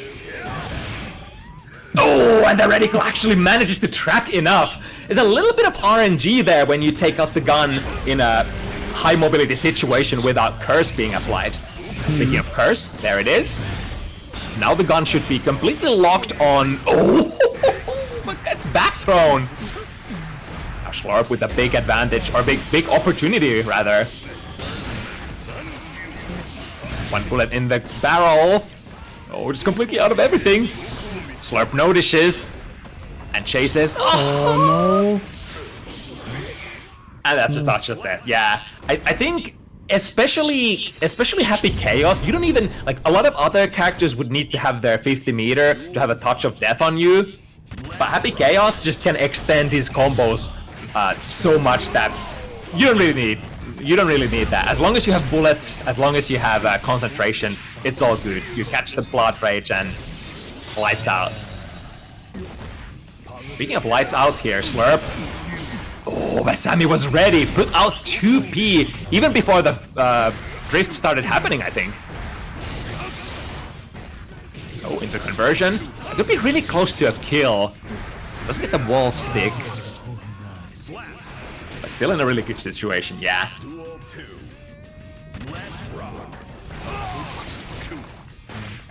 Right in there, resetting. Oh, this looks so good for Slurp. Nice escape. And again, the gunshot just locks onto Nago. Okay, person jump. With a big counter. Oh, get the stank ball on. Oh no! Oh, what a fatal jump. Now Sammy gets a big damage. Still alive though. This could potentially be bad. Sammy is now back to neutral, no heart knockdown, and full resources. Okay. Because I think in this matchup, like, the worst thing for Nago is when you have a high blood, you can't use special moves, and you are like full screen away from Happy Chaos. There's just kind of nothing you can do. You'll just have to hold it and wait for the blood to sort of recharge before you can do anything. Now, all blood resources ready to go, breaks the wall. They say that this is one of the things that you should always avoid, is breaking the wall against Happy Chaos without a super. But I mean, when you have that much of a life lead and all of your blood ready to go, I think it's okay. God, look at that damage. Now drifting forward once again, Sammy with a good backdash, avoiding the command grab. Double jump, avoids the too heavy from Nago as well, and here's the conversion. Yeah, has to burst. That was probably the last time. With the use of that curse, pulls out the gun and it homes in on the opponent immediately. Close of raw. Oh. Oh, what? Where the curse ball going? That was actually crouching and it misses there. And now paying the price, yeah.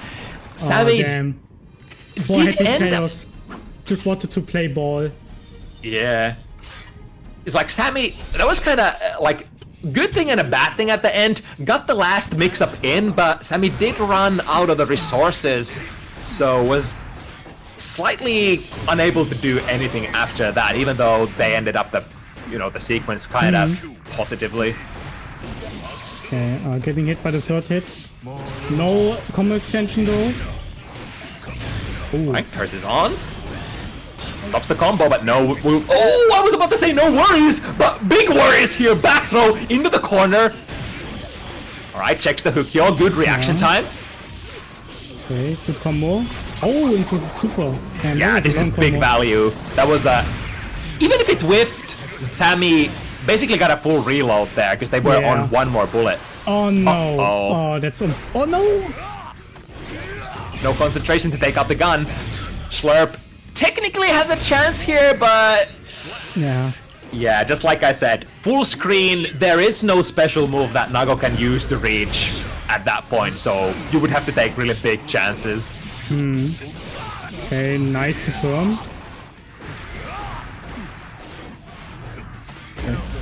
Missing the big buttons.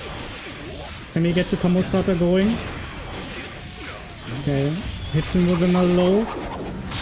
And into immediate gunshot super. Oh, again, hitting OTG. Ooh, Gets the shot. Yeah, it was already too late. Too low. Sammy just goes for a BMB combo and he evens it out. 2-2. Duel 1. Let's rock. Very aggressive start. -1, but we got that throw mix-up on board. Right, I kind of like this first Sammy. Ooh, but until that too heavy hit. I generally like the sort of burst plan against Nago Ryuki, that you don't actually burst the damage, you try to burst when Nago is high on blood, especially for characters who are so good at controlling Nago Ryuki at that high blood state, and Happy Chaos is one of those characters. Now has decent amount of bullets left, let's see, here we go, this should be early enough. So big value break, fully reloaded gun. Big chunk of health way. Oh, left to right, right to left. What a mix-up, and gets the kill. Yeah, the mix-up is the name of the game when it comes to this character. As long as you have concentration and bullets, you can do all sorts of shenanigans. Left, rights, strike throws, even high-lows in some situations. Now, yeah, that's big. Getting all that blood resources back. And is good. I think this is a kill. I think Happy Chaos is a 1 guts character, so this is gonna do a lot of damage. Yeah, there we go. Always bet on Nago Ryuki super finishing the round. Ooh, hello. Going into the other side, luckily. The reticle finds its target. Oh. Alright, the only problem for Sammy now is the lack of bullets. And Slurp surely ain't gonna let that go very easily. There we go, immediate Hukyo into Kamuriyuki. Goes over the curse, lands a hit, but now Sammy completely out of bullets here. Doesn't even need them. Alright, use 50 meter instead. Good presence of mind from Sammy. Sees the opportunity to finish the round without those BMB resources. Does so, and takes a lead here.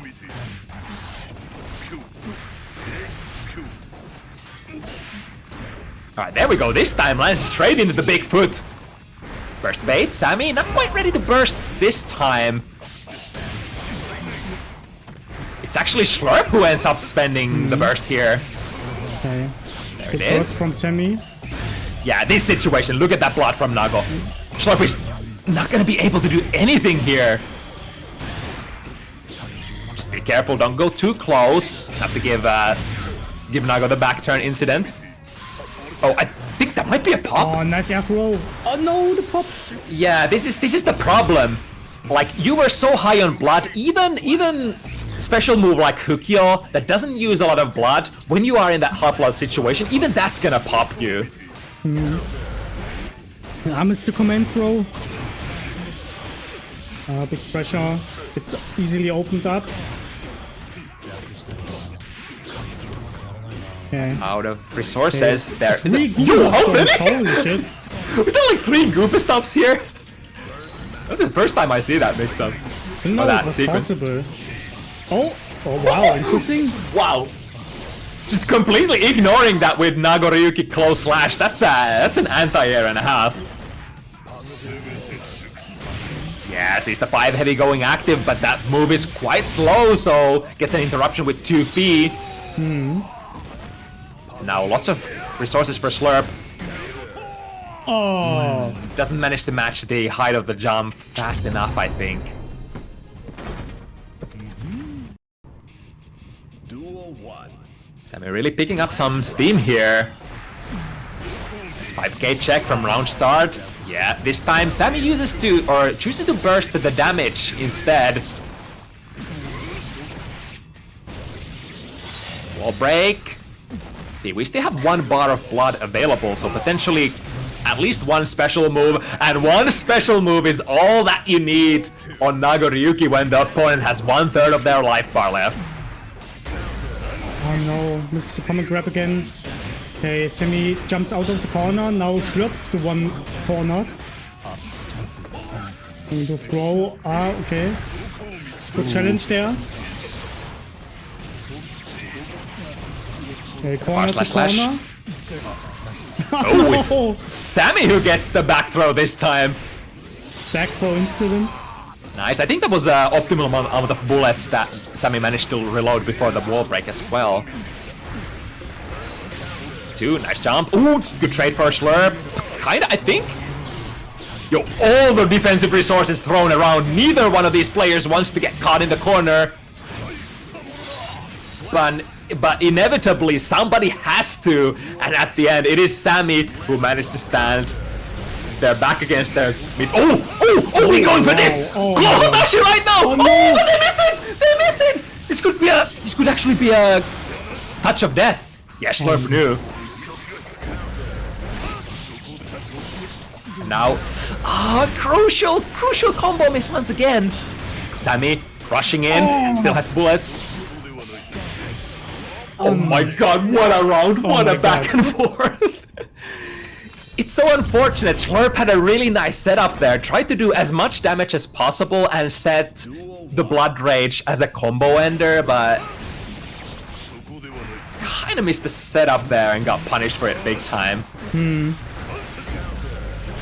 Ooh, there we go. Close slash, my beloved. 2S catches Sammy doing something. Ooh, that was I thought that first roll would have actually crossed up, but it was a fake coming in from the front. Nice shimmy baits the throw. And Sammy has been able to get the concentration back. Now, double jump, avoids the 2 heavy anti-air from Nago. Oh, big counter hit. Drops the combo once again. We are in control for now. But Sammy reads the command grab, flips the position. But doesn't manage to keep it tight enough with that 2S. Mash coming out from Slurp, taking the round. And this is a very important round for Slurp. If they manage to give the round to Sammy, Sammy is gonna run away with so much momentum. Yeah. Oh, big counter hit. It's a nice combo out of there. Okay. Nice burst from Slurp. Getting the corner advantage. I like that. Not taking the wall break before we have 50 meter ready to go. But now it's Sammy's time to strike, and with so many bullets and so much concentration, he didn't quite managed to take Slurp into the corner. Uh-oh, handshaking. But we still have our normals. And what a sequence once again. Uses the shot to make it tied into the Goomba Stomp. It's right there.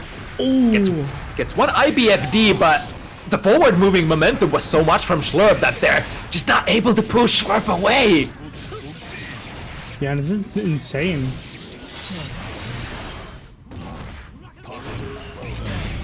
Now Sammy with low life, but still the first. Oh!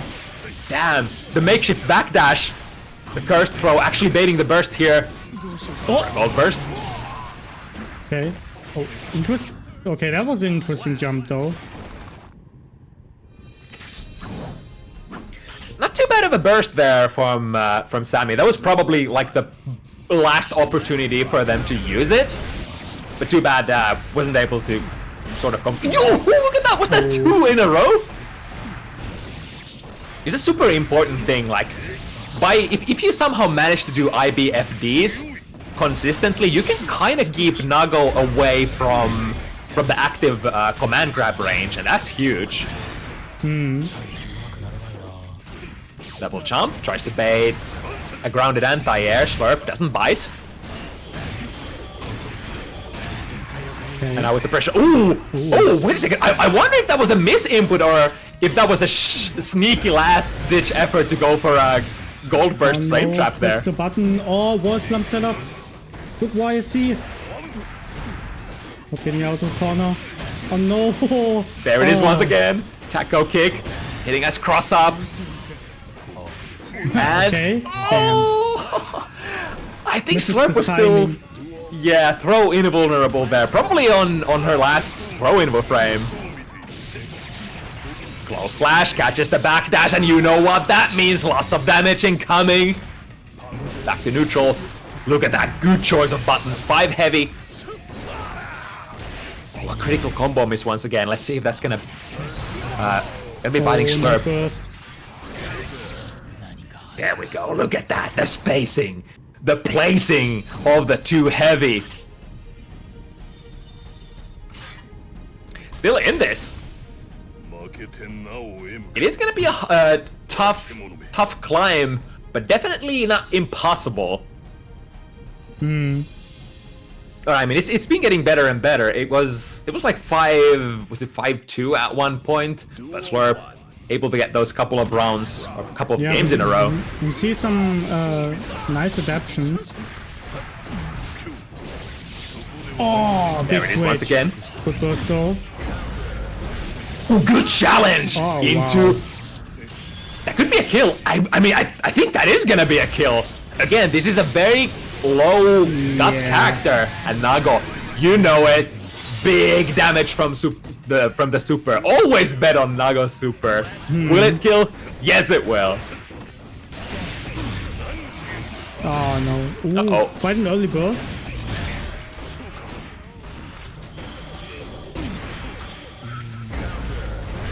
Ooh, tried to go for a concentration there, but awareness.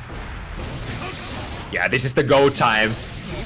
When the opponent Happy Chaos runs out of their resources, that's when you gotta strike. 1 bullet left. What's it gonna be? Oh, the roll. Uses the meter instead of the resources. Sammy has been so good with that. And I think that's a kill. No, not quite. Trying to FD to preserve their life, but to no avail. Again, I'm so mind blown by. Oh, but hold that thought! Oh no, no punish. Oh, but the counter hits. though. Oh, that's tough. Well, I think that might pop.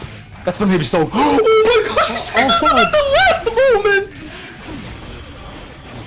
If that's not clutch, I don't know Oh what my is. God. Holy. Damn. There are. Slurp I think leveled there- up. Yeah. Oh my god, that's probably the closest I've ever seen somebody from going bust, but then at the last possible moment. I mean, there were some considerations that she was not gonna pop because there was a lot of blood coming back from the // sequence, but I guess we'll never know. I guess the true Nago players know who did the math in their head. Again, close slash hits from behind. Kill the gear, ladies and gentlemen. Oh, the cool handshake. Oh. Damn!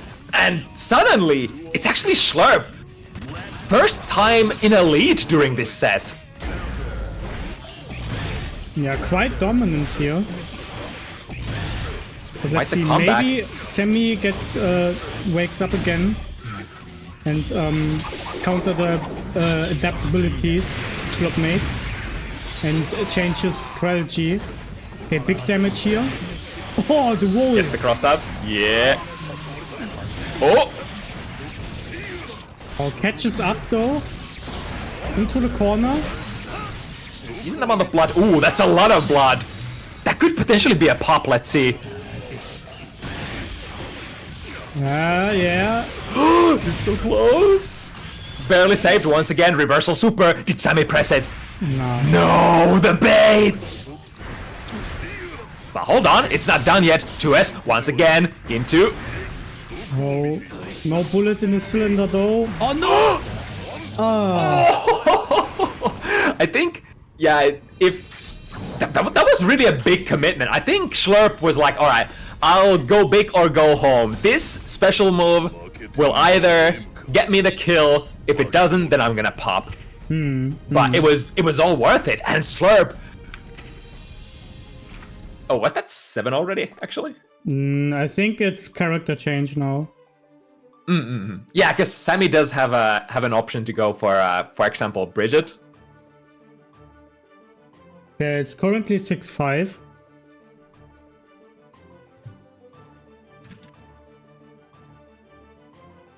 Yeah. Sammy's getting serious. Let's get dangerous. Alright, the good news is Schlurp needs only one game here. The bad news is this is Sammy's main character. But it could be tough after playing like after playing 11 games of Happy Chaos. It could be hard to switch the momentum sort of or get adapted to the character that you're supposed to be playing. But look at this. It's already a good start for Schlurp. Look at the damage, damn. Everything's gone. Oh no, but the blood meter though. Oh! What an eager burst. Alright, it's not gonna be a kill. Ooh, putting the mask on, slowing time. Here's the DP though. Nago is relatively low on blood, so not able to squeeze enough damage out of that combo. There we go! The surprise jump scare! Kamuryuki from half screen, and now set point Schlurp. Match, yeah. Oh, jump D, the multiple overheads, so tricky to defend against. Here comes Sammy. Good blocks! But I mean, sooner or later you have to try to defuse this situation. And Sammy getting the positive bonus on top of this massive life lead. Oh, interesting. Oh, this could be a start of a comeback. But is she gonna pop? Oh no, she's gonna pop. With 5p. Duel 3. Let's rock. Alright, Sammy with the burst available. Good round start. 6p calls out. I think far slash from Sammy. Into, yep, blocks all the overheads, but not the surprise command grab.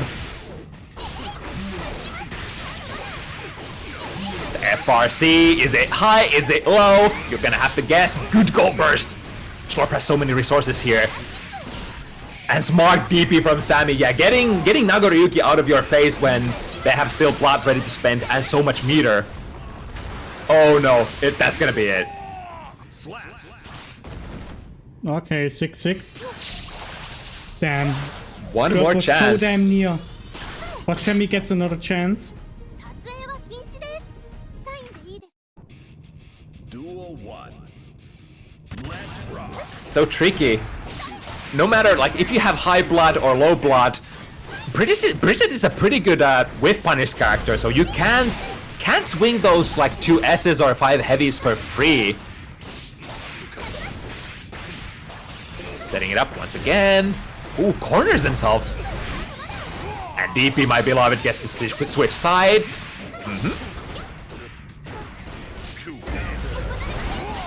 Nice, that was actually a Fukyo back. But Sammy baiting the super. Gets the punish. And Slurp, not even a burst ready to go here. We'll just have to, I guess, take it to the last round. I guess there's still a small chance, but again. I should have gone for the other super though. I think it does more damage than the Roger super. Here we go. Very close to popping. Is it gonna pop? No, perfect! Perfect math down here. Oh no. But again, the Roger super setting up the plus frames. And now set point Sammy. Okay, don't go all out though. Keep in check on the blood meter. Nice. Changes to jump in momentum with the Roger dive. Oh, Nice, big one. okay. Ooh, the 60-day whiffs. Pops wheel. We're still in there. We have the 50 meter as well. Spend it. This is actually. Oh, no spend. Uh-oh. The yo-yo using the aggressive version that has hitbox going out. And now has to block this. What's it gonna be? FRC into a low. Sammy dangerously close to building 50 meter again. Slurp. No OTG? Oh, okay. Damn, double Luigi. Oh, this will be the last one. No reduced. The winner of this takes the set. Oh, very nice combo. And the there we go. Optimal stuff. Ooh, 5B. Actually does not hit crouching Bridget there. And now makes the burst. Uh-oh. Sammy has so much meter. But the wall break at a very awkward position. However, now Slurp. Oh, one side! That was a nasty mix-up. Nah. Getting a cross-up. And then... Nah, get Bridget out of here, nah. Nah.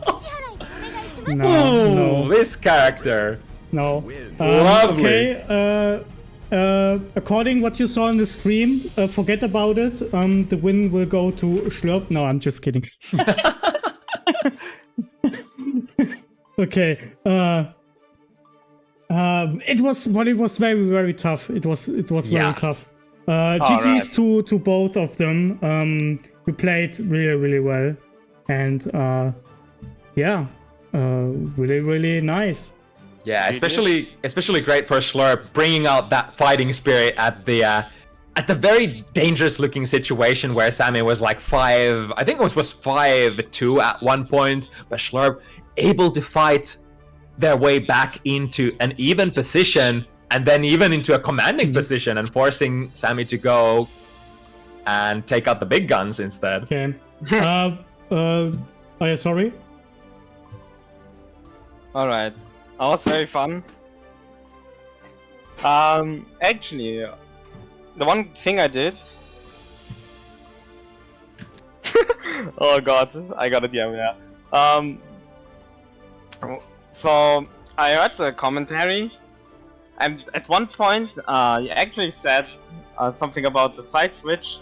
That was actually planned, but I fucked up the combo. There's like the optimal combo is to side switch there. It's very hard, but it's nice. It works very well. Okay. Okay, quick reminder, not reminder, like a correction. I used a chip pick on Poke, but I think Poke will play Anji. So, yeah, just wanna get out of there. Because Poke is currently grinding Anji. So, yeah, no chip. I mean, we don't need more chip players anyway, so yeah. True. I mean, Anji, definitely the cooler character. And, you know, Anji has again gained a little bit of popularity as of recent, especially after the latest patch changes. So good on Anji. So instead of reflecting on themselves, they blame the beast. Okay, this will also be the last match for today. Okay, then I can finally go drink something. My throat is over.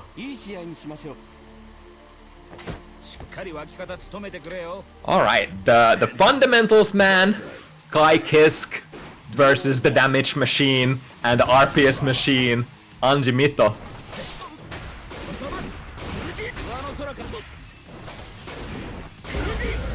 Ooh, yeah, immediate burst there from Masao. You can expect a lot of those hits from Anji to lead into, you know, Nago type of damage. Oh, good back jump into jump heavy. But it's gonna be a lot. Let's see. Taking the wall break, taking the positive bonus. Sao has 50 meter to defend here. However, RC into a low. That's gonna be a kill. And some of the funniest, or rather some of the best things that Anji has gotten from the recent patch changes is like he just has more more solid ways of converting into his big damage. Oh wow, that was actually a 2P conversion. I think that was on a counter hit. One of the downsides of Anji, without that counter hit, the 2P just doesn't often go into anything with him. Right, into, yep, break the wall. I'm pretty sure that if you get the first hit of 6H, you can actually combo even with no counter. But I'm not sure. I mean, 2P, 6P, of course, works, but I think it's a problem because Anji has a kind of like a whole. Oh, that thought! A little late at the punish.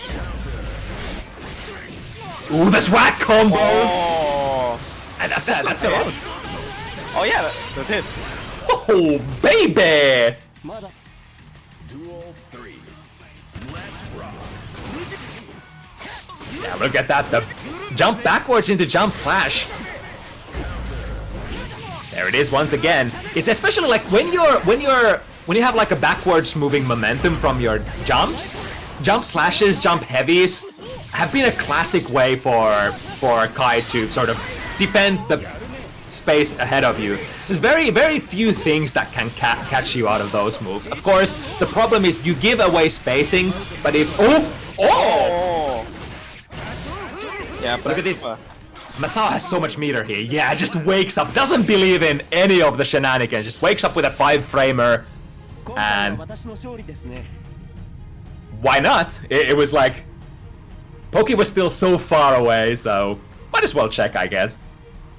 And I think the parry super does a lot of damage, but doesn't really give you any sort of Oki, because it sort of force knocks down you on a full screen range.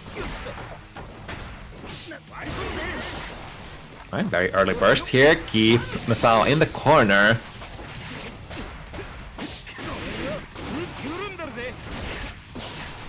There it is. I mean, the 6P from Anji hits very vertically, but not very horizontally, I think. Oh, I like that. The jump D to end your jump arc there.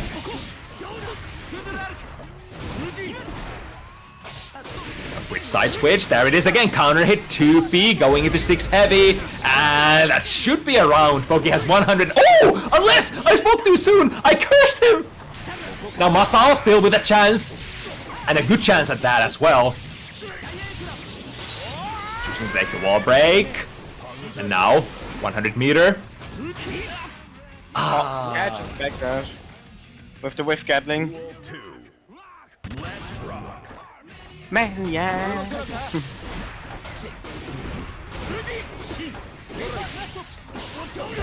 DP and Oh, 6H. Oh, the JS sniping us. I think the air to air once again was from like a neutral jump or a backwards jump, so didn't have the best landing point for continuing the combo. Oh, Actually was safe on that. Great. very patient and probably considering the burst here. Tried to bait it, but perhaps crossed themselves up during that sequence. And now Poki, right, dropping it, and doubles it up into an overhead. Oh yeah.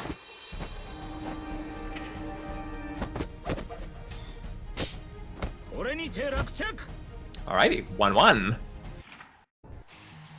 Duel 1. Let's rock.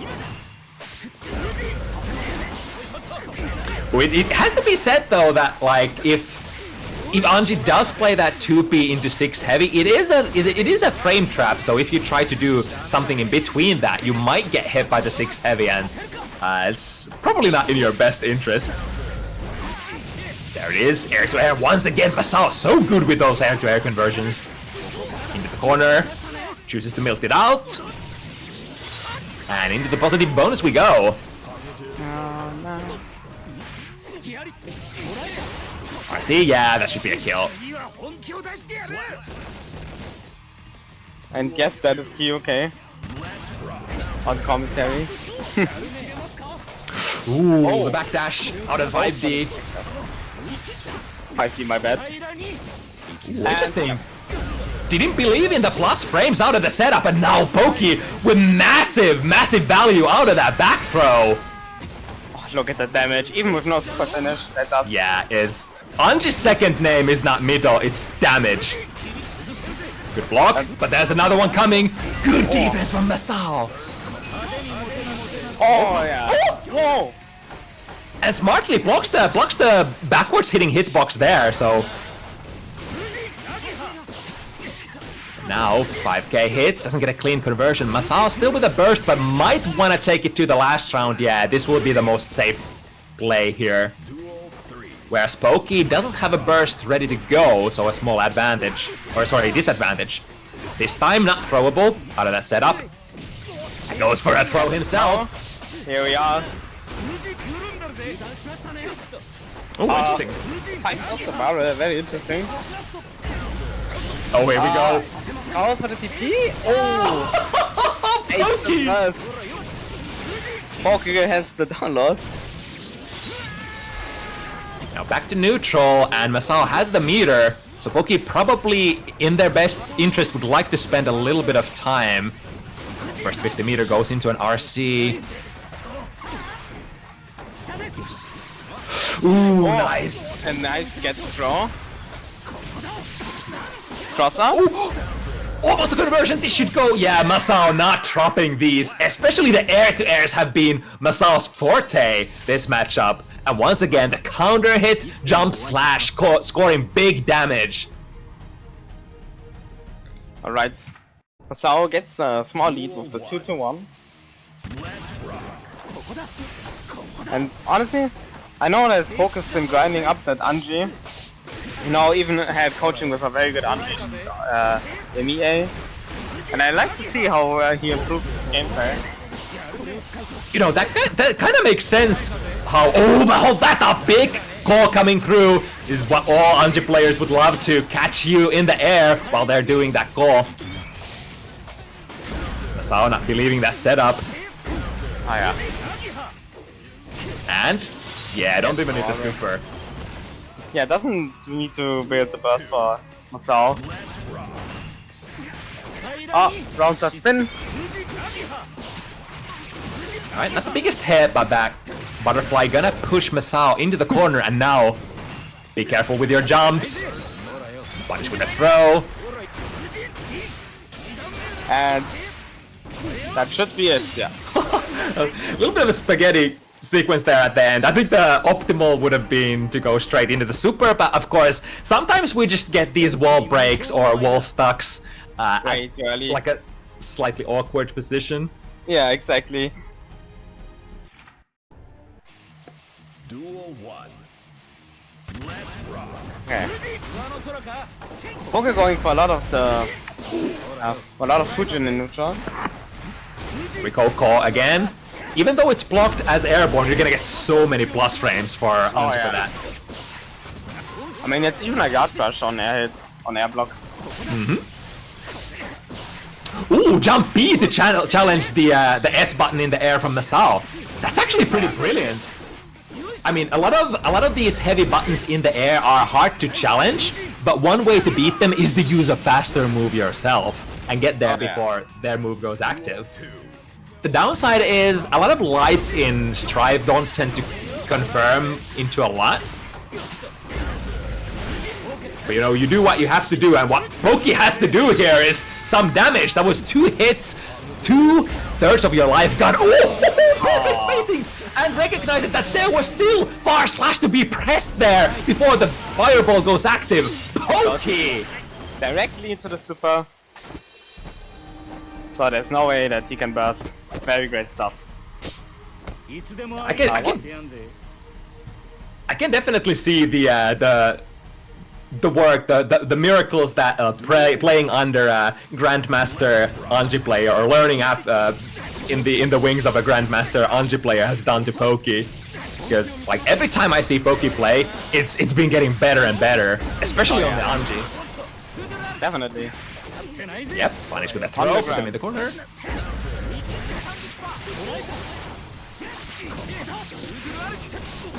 And now what's it gonna be? Doesn't get the cleanest knockdown, but still working with the corner position, and that's a big counter hit! That should be Pokey's life. Yeah, that's dead. Vapor Frost, wall break, but optimal damage.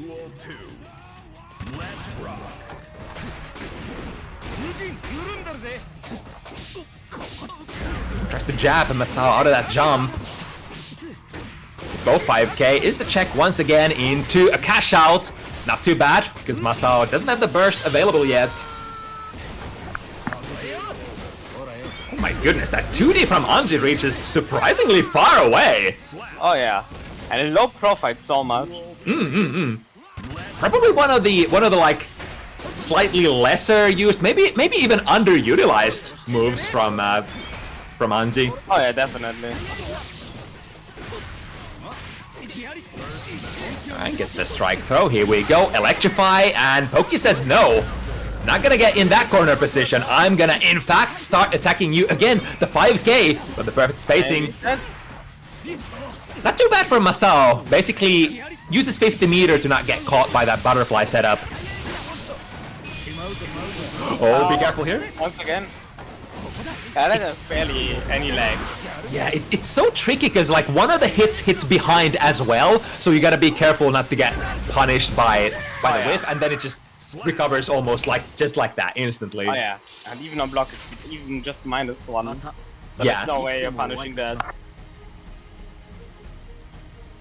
And like that was probably one of the safest ways that you could attempt to punish it. Like stay away and try to get in a punish with a stun dipper, and Masao still whiffed it, so that kind of goes to show how difficult that thing is to punish. Yeah, exactly. Alright, big damage. Doesn't get the wall break, but that might have been what Pokey wanted in the first place. Yeah, you don't want to have scenarios with them.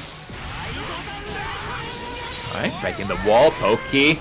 Nearing almost critical mass of meter, so a lot of options available here. Gets the throw. And the birthday throw. Yeah. Super smart for Masao. Oh yeah.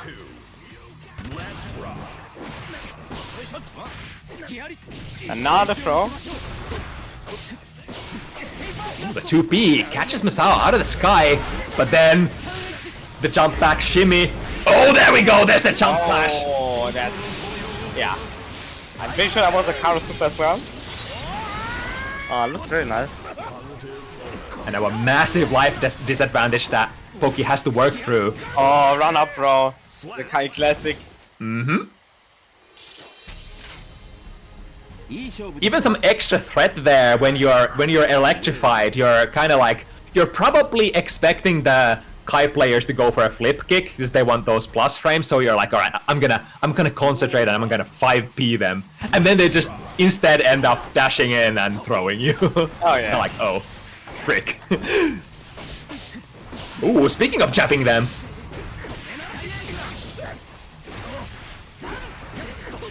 Alright, goes for the jump cancel here, maybe predicting a burst out of Pokey. Goes for a burst of their own! Oh, just a slightly too far with that too heavy. Uh-oh, there it is. The jabs into 6 heavy, ends up counter-hitting Masao. Fujin blows Masao's fireball startup out of the sky, and a big damage combo. Drop him without a wall break. Ooh, wasn't spaced enough. I think that butterfly blob probably can be spaced so that the DP wouldn't hit. Oh my god, that's still connected. What a snipe there! I think because Masao had already whiffed the button there was nothing to do. They just had to take that instant air dash. Yeah. Doesn't get to confirm. And big bounce. Into, what's it gonna be? Oh, bluffs for a butterfly. Oh, there it is again! The jump! The jump to kill your air momentum! That's been catching Masao so often. Oh, once again. Catching the jump, and that's it. Damn! Very even. 4-5, I think. I think the scores should be right. Something like that. Alright, 4-4, great. Duel 1. Both very hard going into each other. Very interesting way to finish this event. Alright, finally gets the burst out of Masao. The 2P recovers really fast, so Poki not able to punish with a throw there. And a quick cancel into the super, alright. Poki, lots of meter, Masao. Soon to get meter if this pressure string goes on. Oh! Doesn't hit clean, but... Oh, JD finish. I'm gonna argue, despite that parry super hitting like kinda weirdly, that was probably better outcome than throwing Masao into the mid screen. Because Poki did get a decent opportunity to play the corner position and maybe getting a hit in and stealing the round. Good jab. Oh, catches the hit. Uh-oh. Ooh, this is actually super smart. Masao, so that the next hit would have built the burst for Poki, so instead, quick conversion into the super. Yeah. And now that's a life that Poki never gonna get back, and it's gonna make it even so much harder to make the burst. Gets the burst though. Ooh, big cold slash! And I think this is like basically all wall damage still ready to be dealt, so maximum damage combo. Look at that damage. It's crazy. Oh my god. Both for the classic guy. Oh! He saw it! He saw it, Poki! Oh.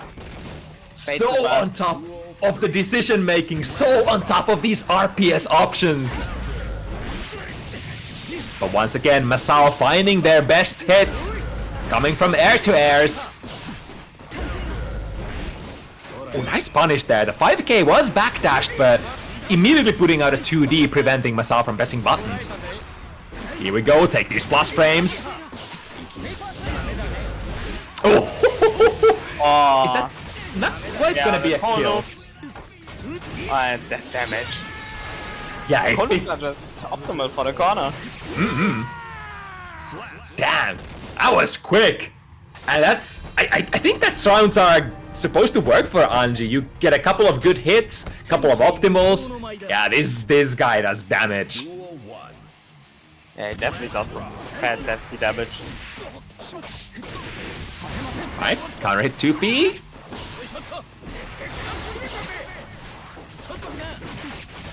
Oh my god, and converts that into a mix-up! I didn't know that Anji actually auto-corrected the facing towards your opponent after that jump D.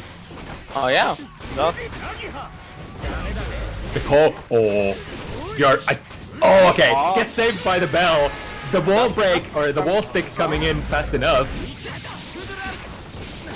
This will be a chance. Oh, great read. However, Poki is still building meter here because of the bonus. Yeah, and a good trade. I mean, I would have jabbed there as well. Like anything you catch from them, the 2P is gonna do the job. Head straight into the DP. But 50 meter. Oh, this is gonna convert. Masao getting their burst back. Oh, just the combo. Ooh, the 5 heavy actually stepping Kai forward just enough to not get hit by the butterfly on the way down. Oh, very good from Masao. Oh. Super, no super. I gotta be careful. Nice patience! Very nice. I could see Pokey bursting that, but that was definitely taking the burst into this round is the safer option for sure. Oh yeah. Counter hit sets up the butterfly once again. DP is the name of the reversal option. Air-to-air hits, but not a counter hit, so kind of hard to convert. Oh yeah. Okay, get this jump with JS. DP. Oh! Look at that. Yeah, Masao extremely aggressive here on defense, and it's working out this round. Got 5 from Anji kicking. Surviving, but not surviving so much, okay. 5 to 5. Yeah, that was honestly great change of pace for Masao from much more like a defensive style into very aggressive plays. I think that was more DPs on defense that I've seen during this set from Masao, and that might have caught Pokey off guard. Alright, able to bluff heavy fireball up. That's a head burst with. But Macau not really taking advantage of that burst. Alright, gets a very late RC, saving themselves out of that minus frames stun dipper. Good mash. Alright, place it very burst safe. Switch sides. Masao still with the life lead and the burst advantage. Yeah, that's the guard crush. Oh, what is that? That was interesting because that DP hit airborne. It actually put Pokey in a quite a lot of extra frames they had to. Oh! You can't bait every burst. Jesus. Pokey just on point with his burst bait. Fighting for the hit. Pokey doesn't get a clean one. Oh my god. Look at that. And OTG. throw OTG. Yes. Yep. Duel 2. Let's rock. Okay, does 2p16? But just ends it there. Oh! Alright. Okay. We'll be safe on the landing. Oh, that's gonna hurt. Oh my Yes. god. The autocorrect. I think what Masao is sort of paying attention to, if Pokey is too close with that butterfly Oki, it should be always reversal DP. But if Pokey manages to safely space it, then that DP is gonna whiff. And that's exactly what happened here in the previous Oki situation. The very classic thing. It kind of works both ways. Technically, if Kai's opponent character had a DP as well, if you play the heavy fireball Oki too close, always DPable. That was a fight speed from Poker. I'm pretty sure he wanted to throw. So, a bit unfortunate, but doesn't matter for him. Alright, gives away the spacing and avoids the butterfly altogether. Oh, nice. Finds a spot. 2P. Very even, both players. Ready to spend the 50 if needed, but also have the combo breaker capability with the burst. Doesn't bait here. Tries to go for another bait. Double one, triple one! Oh, third time's the charm! Pokey believes in their reads and finally my gets God. it! Duel 2. He's baiting like crazy. I mean, I'll definitely do 3 heart baits if I'm sure that I'll get the actual one. mate on the third one. Yeah. The confidence. Yeah. I think this is now a set point position for Pokey. Oh, but never count in time. I count out time. Ooh, so cool. Oh, A little too far to be punished. oh, doesn't confirm, and that should be. Yep. Yeah. How much is the low follow up on block? I forgot. That's You mean Anji? yeah, Anji's. I think it's -6, -7. Yeah, so most ranges should be punishable by Stun Dipper, at least. Oh yeah. But I mean, I don't think if you don't have meter, you can't really confirm it. Oh, look at that combo. Break it, and now, again, the life discrepancy is such a large one. And Masao gets it. Yeah. Perfect as well. Now we are in another game 13 situation. Oh, baby. I have no idea which one it could be. They've been both playing out of their minds. Pokey with the massive combos, the reads, RPS king. But then, especially the air-to-air control for Masao has been amazing. We immediately goes for the Stun Dipper on landing. Oh, good again! Far slash on the landing frames gets Masao a big combo. And did he finish? Just jump in. Oh, there it is again! I think Masao is trying to set up like a dick throw situation. And there it is. The throw. Masao on game point. Let's see if he can keep the momentum or if Poker can make it even one more closer. Yeah, eat these plus frames. There we go, time to cash out. Masao holding onto the burst, and Pokey reads it correctly, doesn't go for a hard bait this time. That's actually like, it would be kinda greedy to go for a hard bait on burst here, because Masao is sitting on a round lead.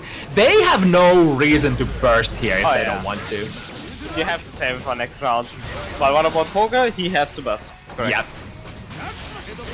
Now let's see if Masao, how are they gonna play it? Are they gonna burst, or are they just gonna take it and go? Red knock from Poker. But wait a second. Throw. Blocks directly, very nice. Next hit is big. Dashing in. Oh, doesn't go for a throw. Comes up, goes with a 2P instead. Oh, Pokey breaks it. Oh, there it is. Still. Oh my god! And with that throw! Yeah, bro, to finish the set. Finish this event. Masao beating Poker 7-6. What a miserable situation to be at for Pokey. Basically, slow down. Your opponent is below you. You're basically guessing, is it gonna be a throw? You either hold it or you try to take the throw. And that time Pokey chose to hold it. And lo and behold, Masao gets a little bit of a comeback. I mean, they were very even for the duration of the whole set, but I think for the most part, Pokey was often like one game ahead or being the first one to break the status quo, the even situation, and then at the very end, Masao managed to just slightly squeeze through and get to the 7 before Pokey. What a good set! What a great set! Great finish. Pokey is my 7-6, bro. That's it for today. Great matches, beautiful matches. Really excited. That was another great HardEdge Weekly, my friends. Oh yeah.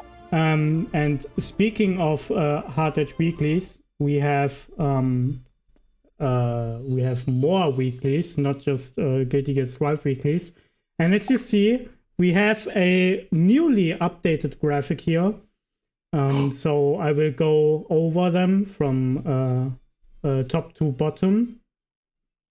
On Monday, we have the Granblue Fantasy Versus weekly, streamed on the HardEdge _org Twitch channel. And 8 PM Multi-Blood Type Lumina, streamed on the YouTube channel, HardEdge Official, hosted by Lindenschuh. Tuesday, 8 PM, Street Fighter 6 weekly, HardEdge. Wednesday, 7 PM, BBCF weekly, streamed by Mahu Shoujo. 7:30 PM, Guilty Gear Strive, streamed by yours truly. And 8 PM, King of Fighters 15, streamed on the HardEdge Twitch, hosted by Dracula and Jesus. Thursday, 7:30 p.m. Guilty Gear Xrd Rev 2, streamed by Jason Vanterblue, and Thursday, 8 p.m. Street Fighter 6 HardEdge Twitch, hosted by Dracula and Joker, I think. It's maybe Dracula and someone else. But yeah, also a quick announcement, a quick explanation. Why are there 2 Street Fighter 6 weeklies? The Tuesday one is, I think, more prioritized for beginners. So you have a lot more chance to get picked up on Tuesday if you want to play in the Street Fighter 6 weekly. And the Thursday Street Fighter 6 weekly is like more, yeah, it's actually like a normal weekly, but yeah, more like for intermediate players and up. So yeah, that's it from me. Do you guys want to say anything? If you want to, you know, watch more of this kind of stuff, FT7's First Tribe, you could check out my stuff. I stream FT7s every Sunday, 5 p.m. CEST on twitch.tv/QKGG. Yeah, check it out if you want. For me, I just want to say it's been very fun. I had a lot of fun commentating. It's my second time, so maybe it wasn't the greatest. And yeah, thank you for hosting, Sierra. I hope I can be there again, maybe again to commentate or to play. And yeah, let's see. Thank you. Yeah. Okay, who do we gonna rate? Has anyone suggestions? I mean, Zando is streaming, for example. He's streaming Strive, I can see that. Oh, Zando, yeah. Let's rate Zando. Yeah, sounds good. At least someone who streams Strive, so you guys get more Strive action.